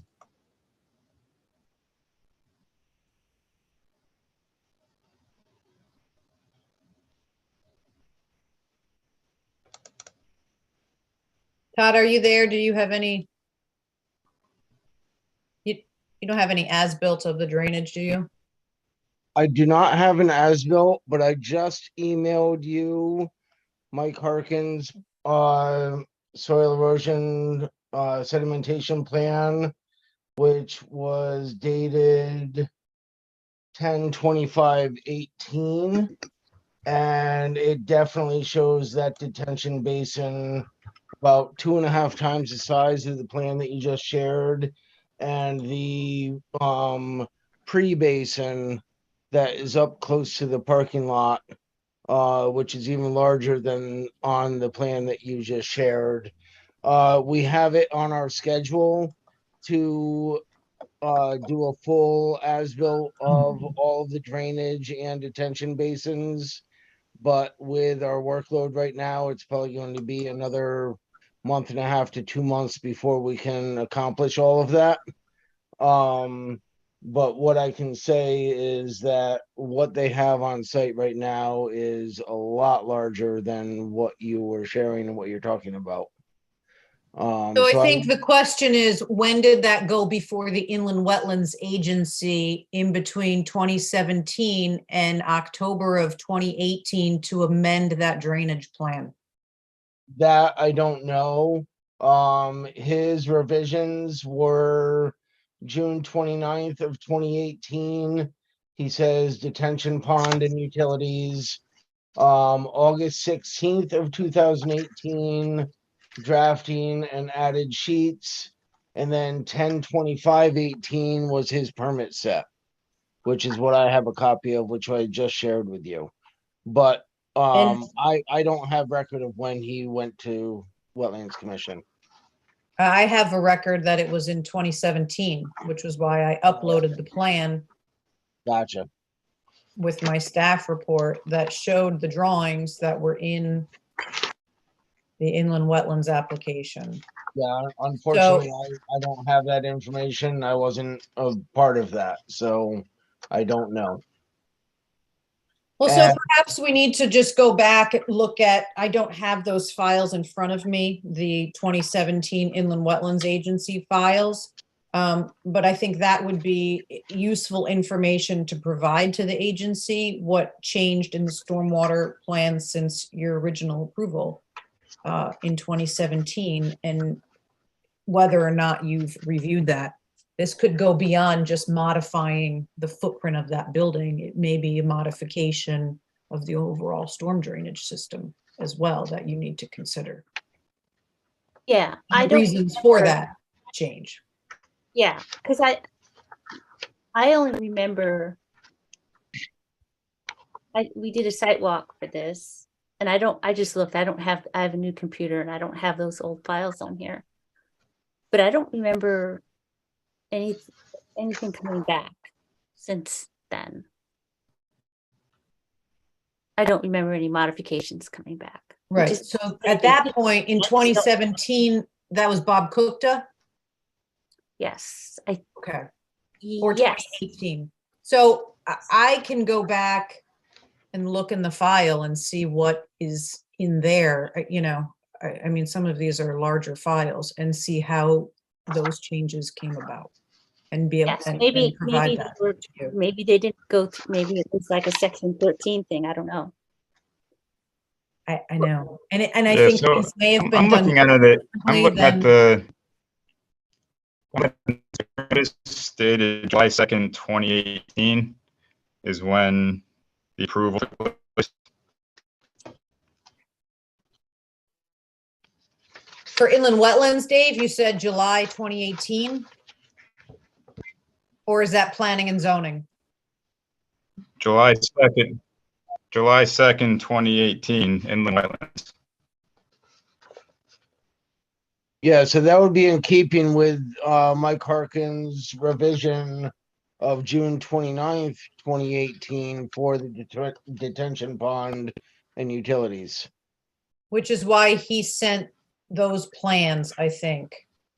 So I don't know what changed in between June or beginning of July and October of that year as far as the design of the stormwater system. Well, I think the August and October revisions of 2018 were probably related to planning and zoning. I think the June 29th, 2018 revision pertaining to the detention pond, that was for inland wetlands. If I'm looking at his revisions correctly, that probably had to do with planning and zoning, not wetlands. So the June 29th, 2018 plan that was approved in July of 2018 by the Wetlands Commission would be the one that you guys should be looking at, I believe. The question still remains, why did the drainage system change between the June 29th, 2018 plan and the October permit set that shows a different detention basin and water quality basin? Yeah, I can't answer for Mike Harkin. I don't think it did. Did it change between those two dates? No, between the plan that Aaron just showed a little while ago and the June 29th, 2018 plan that I have, that detention basin grew by about 2.5 times the size. So I can only imagine that was during the inland wetlands approval that is why that grew. But why, I don't know. I can't answer for Mike Harkin. That would be a question for him.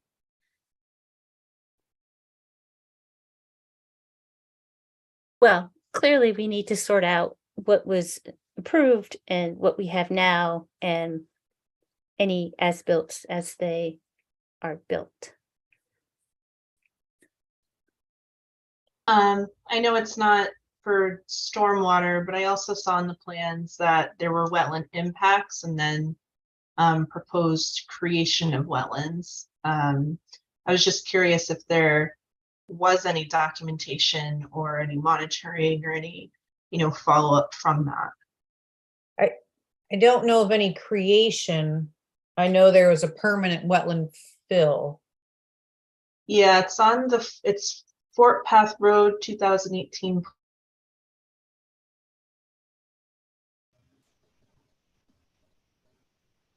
Fill / creation, about 1,900 for fill and about 16,500 for creation.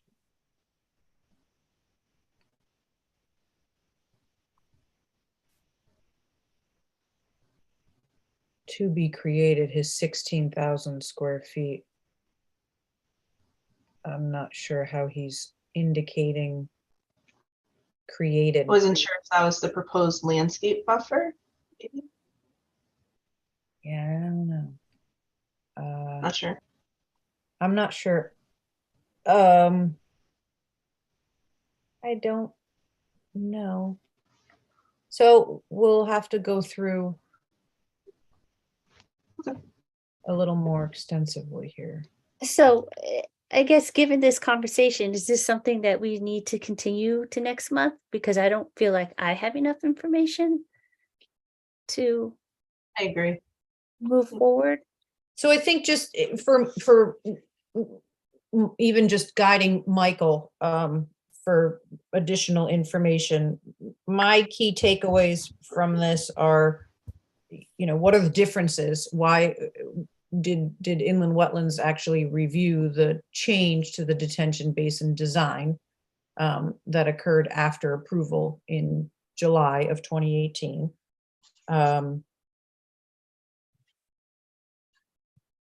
I'd want to understand those construction notes that Anna just mentioned. Yep. As well.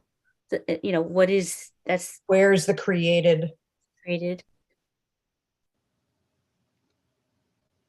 wetland and the filled wetland, and has that been completed? And I guess if we're asking, I would like to see, in his letter, and I'm sure, I get that he was maybe rushed. It would be nice to see the calculations for the differences, in addition to seeing the actual differences. He's saying it's negligible and whatever, but it's, we generally ask to see those types of numbers included on our plans. Okay. And then the other, and as Todd indicated, we don't have an as-built of the drainage.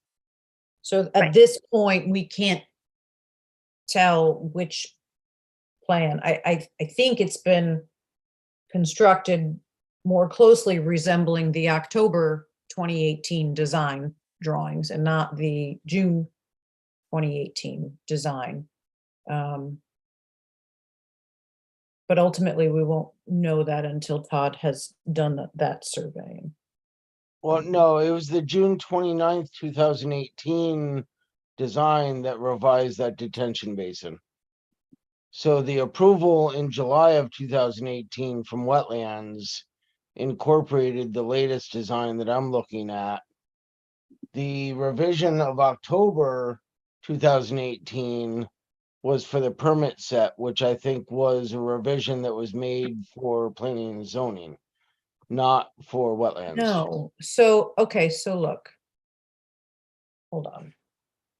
You have the October plan, right? In front of you all right, Yeah. so let me show you Mike Harkin's June 29th, 2018 plan. And then you can share the October one because I have it on the other computer. That's June 29th? This is June 29th, 2018. So Oh, at some okay. point between this plan and the Gotcha. October set, there's a significant change to that Yes. detention. yes. So can you share that October plan now to show us that? I emailed it to you, but I don't have the capability of sharing it. I'm on two separate computers. All right, I got it. All right, well.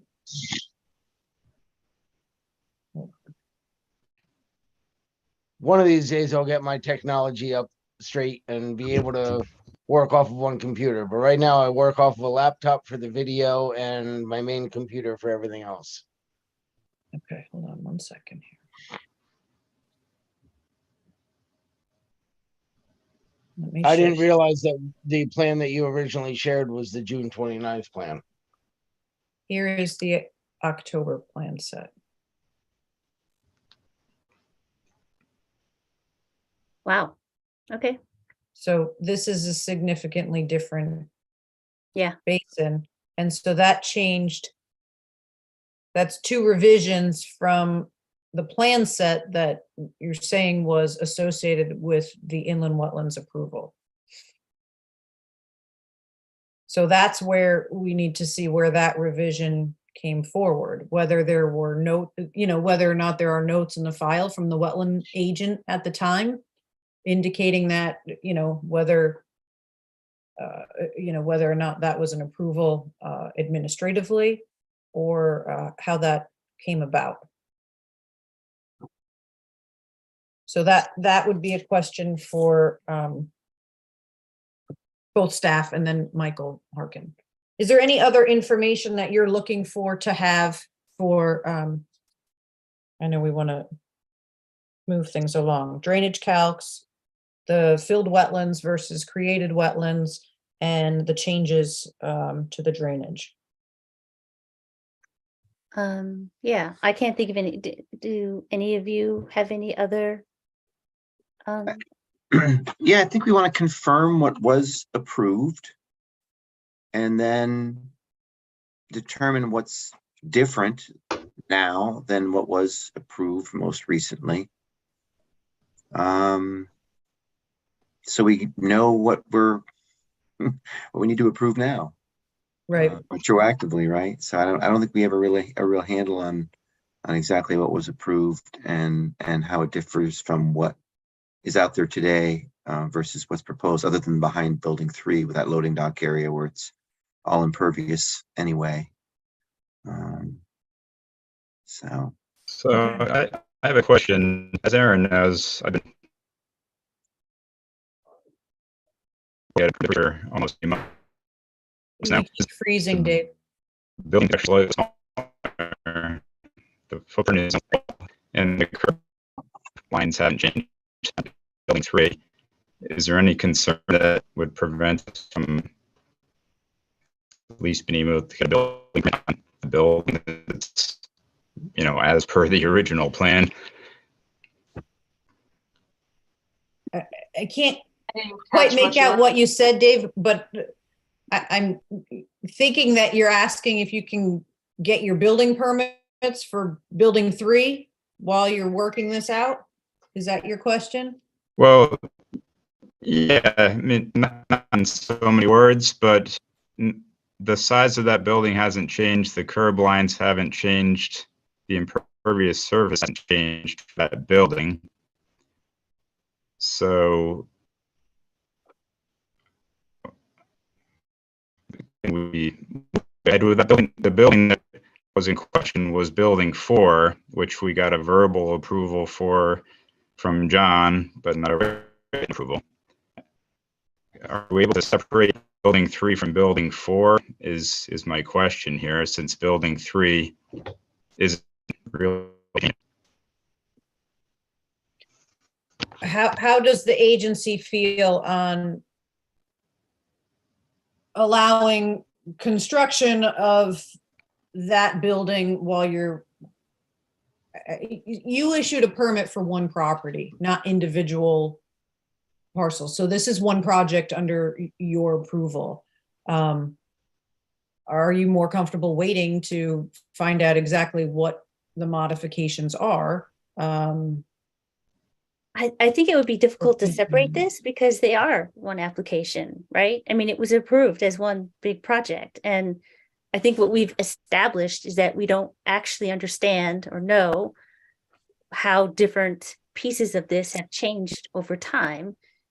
And, you know, we're being asked to retroactively approve changes to a building that's already been built. And, you know, moving forward to understand what some changes are to this currently proposed building, right?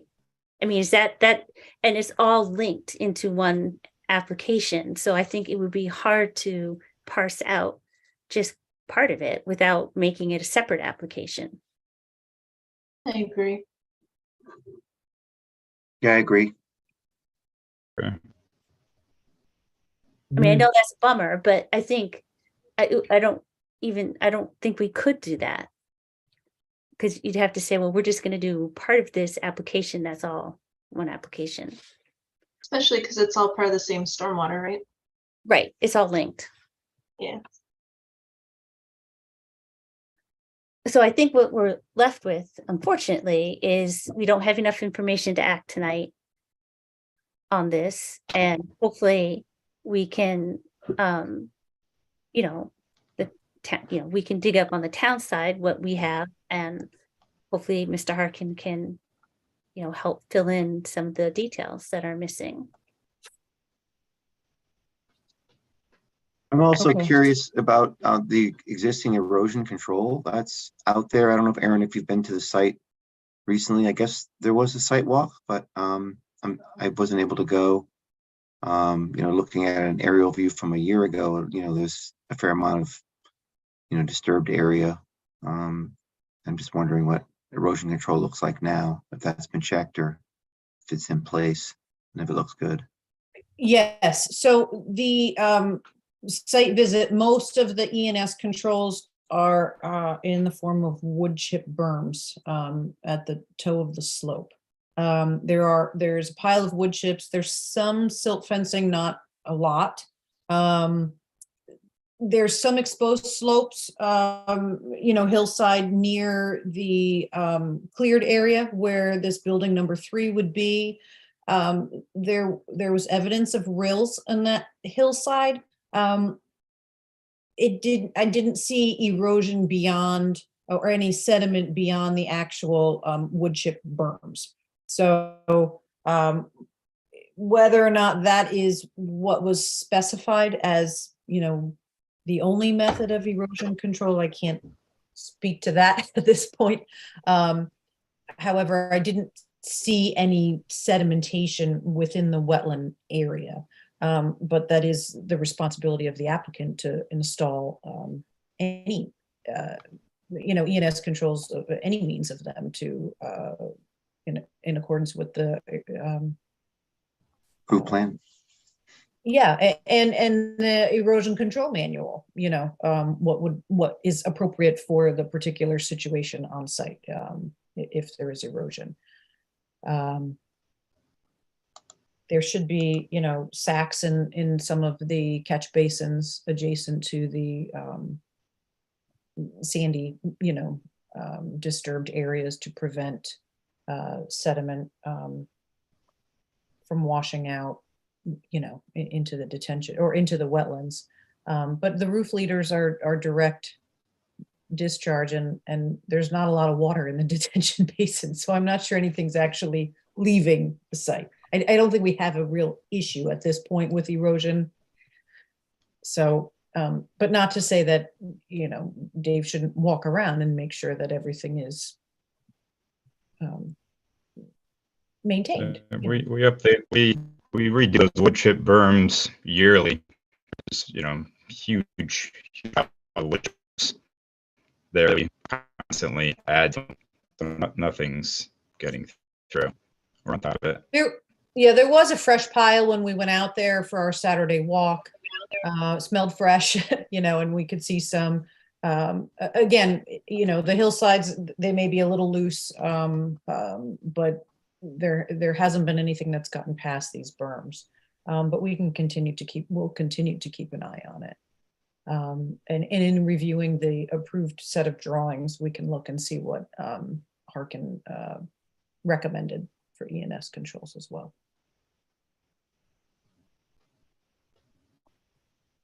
Okay, are there any other questions or any other information that any of the agency members would like to see? No. Okay. So I would take a motion to table this next month. Make a motion to table. In a second. Second. All right. Oh. Got lots of seconds. It's hard to get in there. All right. Any discussion? Any other discussion? Okay. All in favor of tabling until next month? Raise your hand. Say aye. Aye. Okay. No abstaining. No objecting. Okay. Okay. Well, hopefully, I'm sorry it's not as straightforward as it might have been, but hopefully we can sort this out and address everything next month. Okay. All right. Thank you, Dave. Thank you, Todd. Thanks, Todd, David. Okay, moving along. Mungertown, the only update I have, the public hearing is scheduled for May 1st. We did send out the request for proposals for third-party consultant review for environmental wetland scientist review. And I have received, of the three, I have received 2 responses.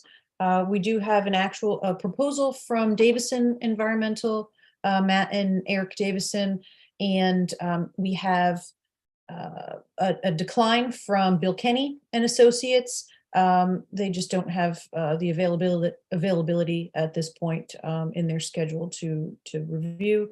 I'm waiting for a response from Jim McManus from JMM Consultants if he has an interest in submitting a proposal. I did give a deadline, I believe it was April 6th. So my thought is, if we don't hear from Jim by April 6th, we have one consultant. Is the agency agreeable to contract with Eric Davison and Matt Davison moving forward for that third-party review so that they can get done in time for the May hearing?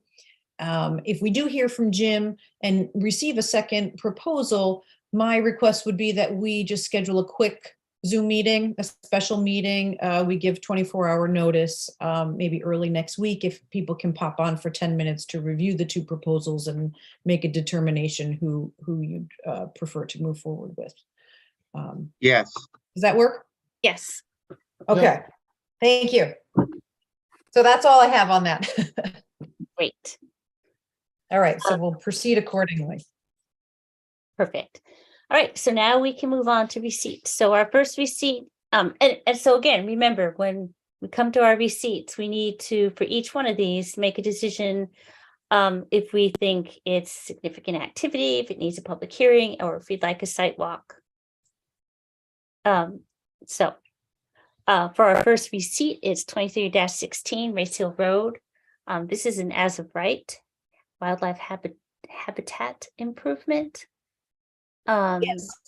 And Andrew Boss is here, and he is the forester.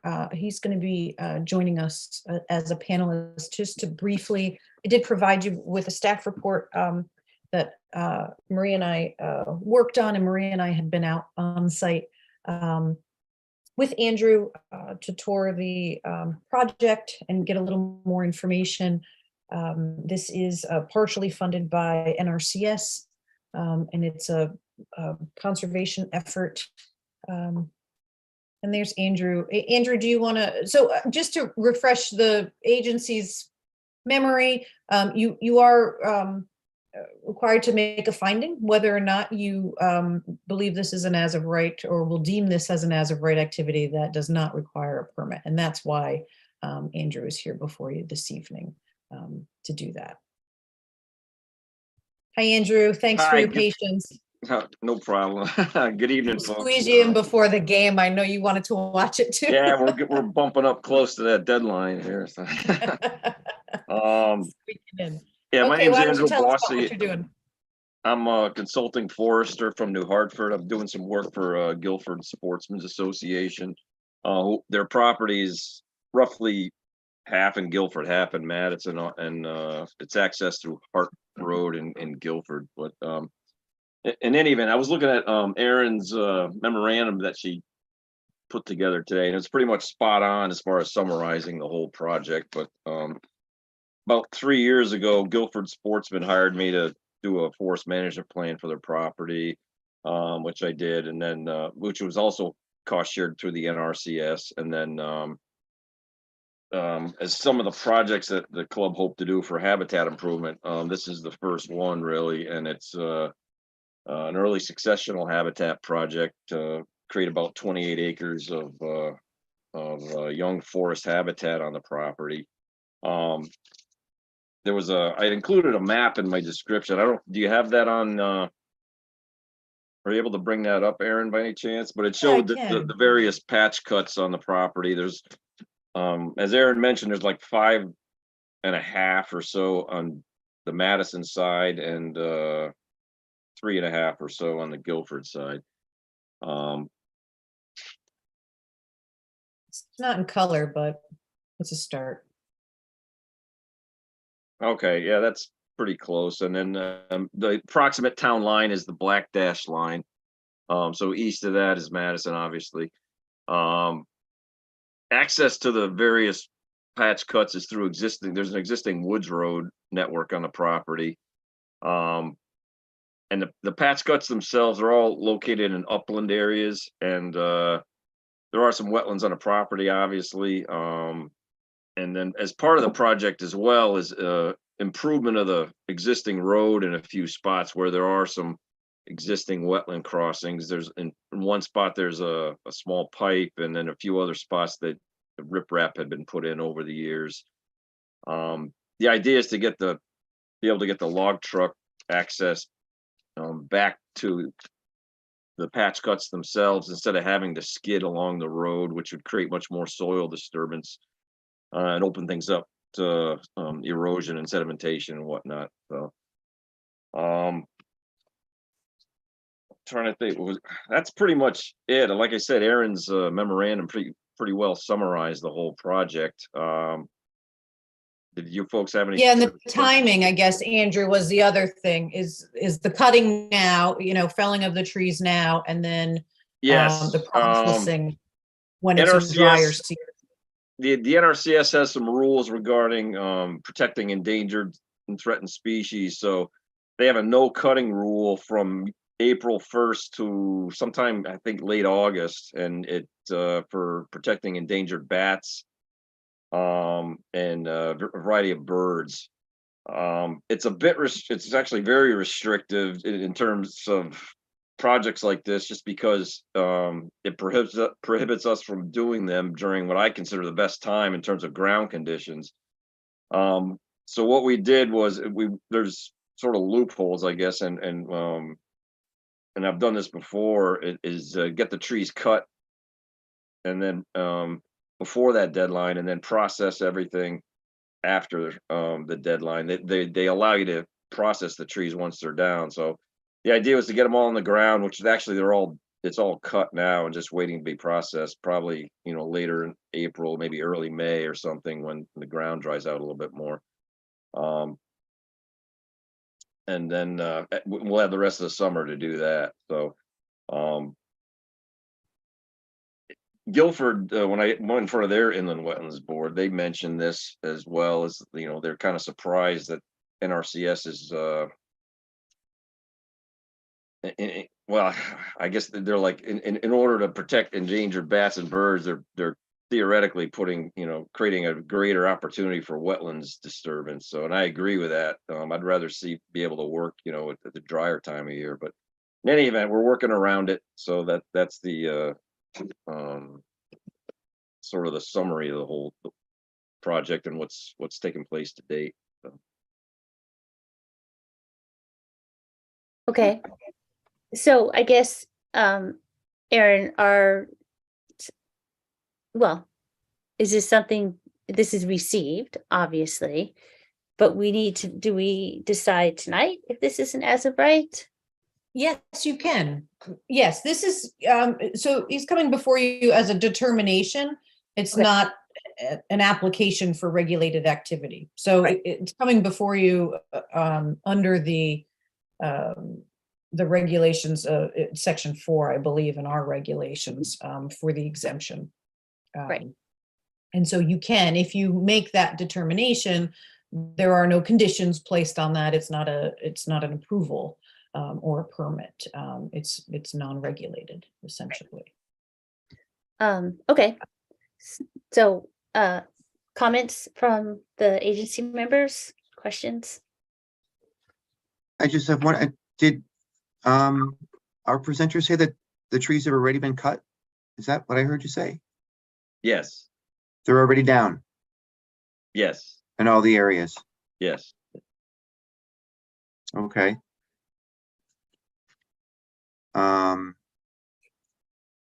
And how many crossings are we proposing to approve for this? So the crossings are existing. Let me show you. I think it's one in Madison. Yes. Right. So I think the clubhouse is somewhere in here, right? And you come. No, the clubhouse is up on the north of the polygon number 1, but the crossing in Madison is sort of between polygon 5 and 6. Oh, so we came this way. I'm upside down. I'm sorry. You're right. So we came in this way. Yes. So there are crossings. Just a little to the right of where your arrow is where there's a sort of an existing crossing The on the woods road existing comes woods road. through, you see, and then it comes this way. But you've already crossed it to come in and do the cutting. The contractor went through on the road with his harvesting machine. Okay. This is an existing road. These white lines are Yeah. existing woods roads within. So there are existing crossings. They're not very improved in some areas, I guess. But you can see in this shadow area, this is a wetland system in here. Yeah. So there is a crossing in this area. And within this existing woods road, in order, the proposal is to add gravel or stone to this existing woods road at the crossing to help support the logging truck, rather than, yeah, go ahead. I wanted to add that part of the project is actually also cost shared by the NRCS and designed by them. They have engineers who come out and will actually put together sort of a specification for those improvements, and so they're pretty familiar with that type of work, and they're always taking into account the environmental impact. What's the specific exemption in our regulations under section 4? Agricultural or? There's a forestry one. Forestry. Right, so Okay. forestry is under the state's definition of farming is Yeah. included. Okay. Yeah, I just wanted to check on that. I'm confused by, we're here for a right of use evaluation. The trees are already down. That confuses me. So my 2 cents, what I assume is what happened is that the process began earlier in Guilford and went before the Guilford Inland Wetlands Agency prior to request here and in Yeah. coordination here in Madison. And, you know, having approval from the town of Guilford, they started on that and probably just kept going. Right. And it For sounds like, availability of contractors and whatnot. well, and it sounds like there's a time issue, right? Our meeting is April and they can't cut after April 1st. Well, exactly. I mean, we knew about the April 1st deadline that the NRCS has with their rules. The contractor was planning to start sometime like late February, early March. I actually contacted both Guilford and Madison back in late February at one point. To be, you know, and Guilford actually got back to me pretty quickly. And then what's his name? Kevin Heavens, McGee. making me look bad. Came out, we did the site walk, and then it was probably another week or two before I heard back, and then from Madison, and then we initiated that whole process there. In the meantime, Guilford had their meeting, and you folks, I think, had already had your meeting at that point, so which is why we're here now. Okay. But initially, the project did start on the Guilford side, and it actually progressed a lot faster than I anticipated, so that he easily, made the April 1st deadline. I think in just experience of going through this, you didn't really question whether or not this was an as of right activity either. I think in some, logging operations or things of that nature, sometimes there could be a question as far as filling or other aspects to the project where the agency may have more questions. This is a pretty straightforward application of that as of right use. So while we don't see them very often, you see them. Most towns I deal with more frequently, it's sort of a formality that they call it a declaratory ruling for permitted use as of right under agriculture and forestry. Right. So I can understand, maybe you folks don't run across it as much down in Madison, but that's typically how most other towns handle it. And right. Well, that's definitely the case. I don't think we see very many of these. Yeah. So it's a wildlife habitat enhancement, a WIP grant, basically. It's EQIP is the program. WIP ceased to exist several years back. They rolled everything into EQIP, which stands for Environmental Quality Incentives Program. Okay. And it handles all the a lot of like forestry and wildlife habitat type of projects, including the forest management plans itself. Okay, so is this more for forest management versus wildlife and life enhancement, or a little bit of both? Or it's a little of both on this property. Yeah. Any specific species in mind here? As far as NRCS is concerned, they're looking to attract, the variety of species, particularly birds that require the early successional habitat. As far from the Sportsman's Club's perspective, they just want some young forest habitat or young, brushy habitat to enhance wildlife and their hunting opportunities. Sure. Okay, cool.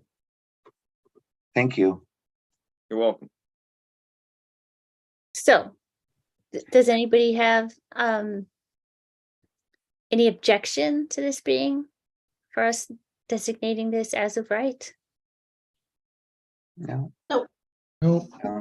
So Erin has, as usual, she has a draft resolution. Oh, it's pretty much a one-liner, so you could probably just make a motion. Yep, I'll make a motion because I have it pulled up. Okay, thanks.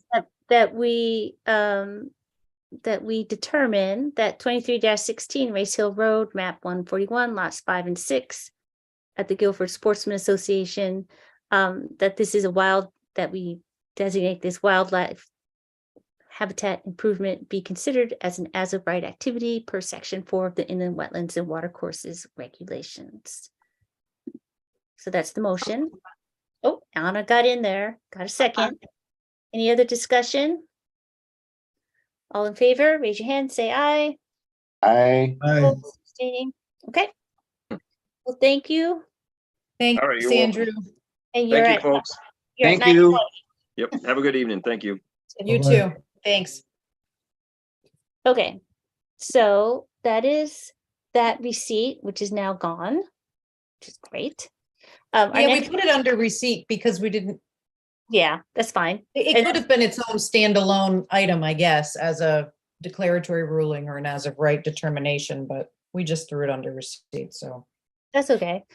So our next receipt is 23-17 144 Neck Road. This was a site walk as well, and I'm sorry I missed it. I think I'm gonna have to drive by. No, it was not a site walk. Was Kayla, it? this was the Patrick Boutelier, I can't. The violation. It was the violation for clearing that Oh, we didn't. agency ever at do your a last site walk. meeting.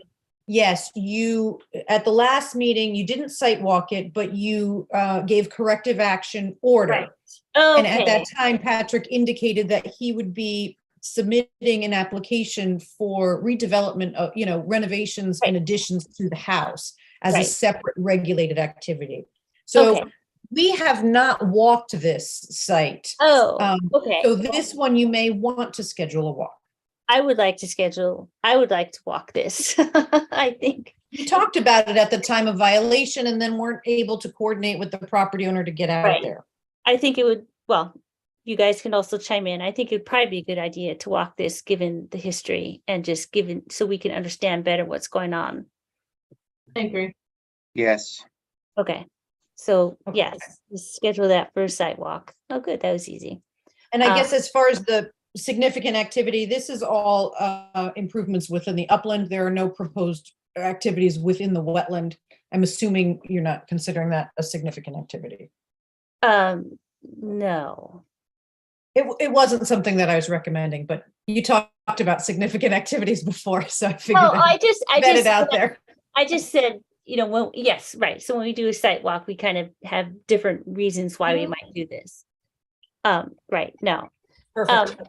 So the next receipt is 23-19 43 Madison Springs Drive, which is, We were just out here not that long ago for the pool. yeah, It was the engineer, Mike Ott, met us out on site to walk that for the pool. And since that approval, the property owner has requested that they remove the existing deck behind the house and replace that with patio and stairs within that upland review area.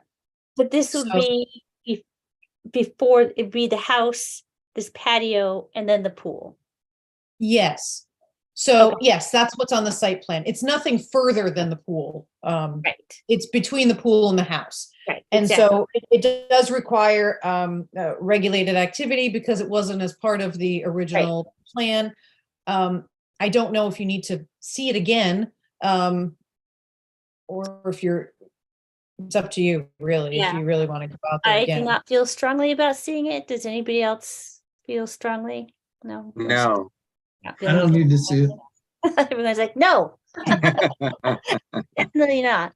Okay, we trying to won't. be efficient with my language tonight. Right, no sidewalk for Madison Springs. So, Okay, excellent. So that we'll just see in May for discussion. great. Okay, so that takes us to your huge Agent list. approvals. Yes, which I have one question about, but we can wait till we get there. Okay, But for go my ahead. property?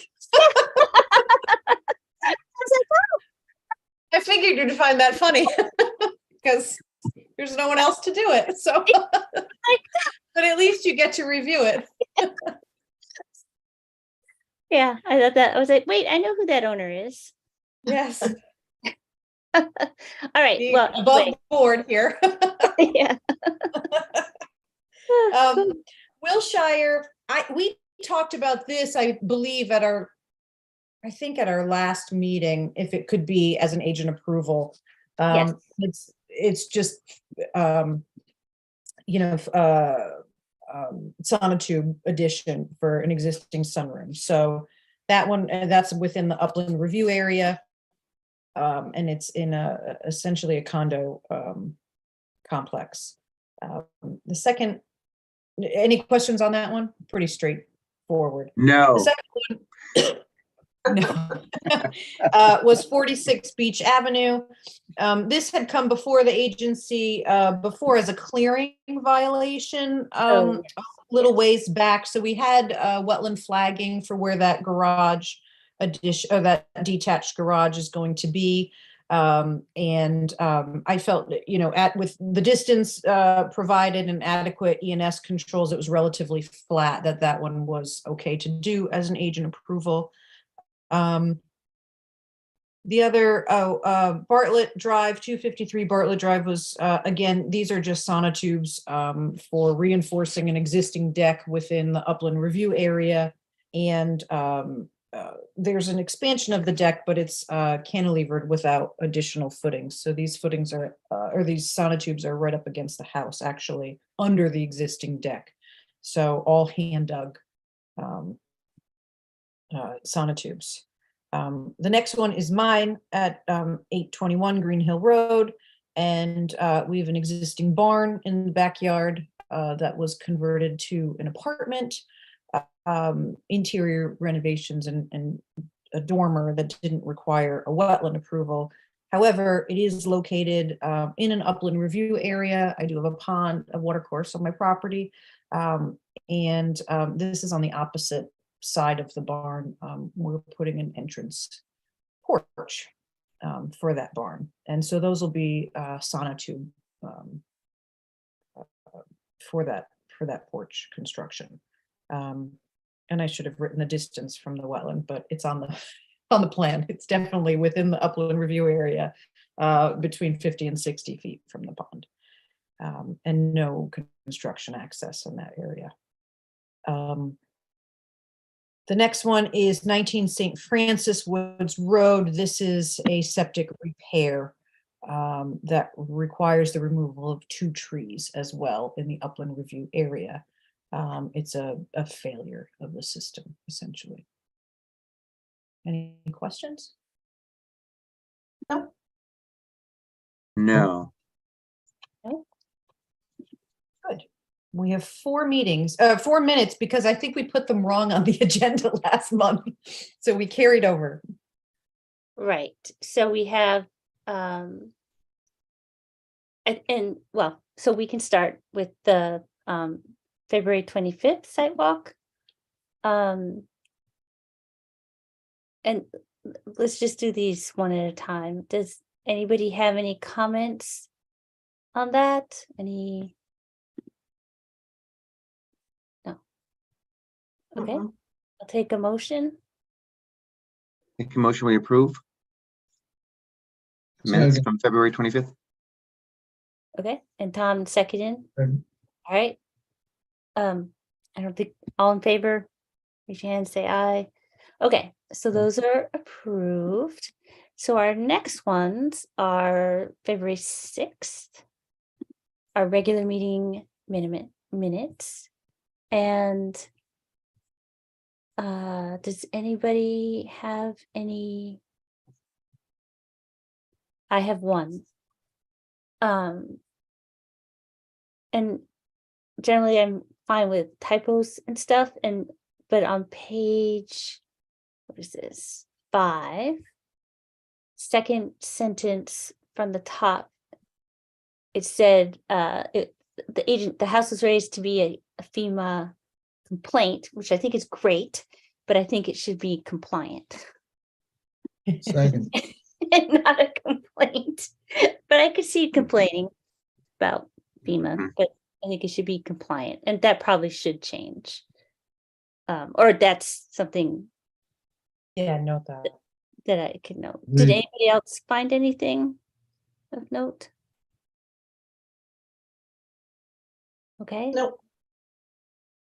Well, I will make a motion that we approve the minutes from February 6, 2023 with the amendment noted. All in favor? Is there a second? Second, Leaping ahead. All right, all in favor? Raise your hand. I, All right, so we're done with that. Our next is the March 6th meeting minutes.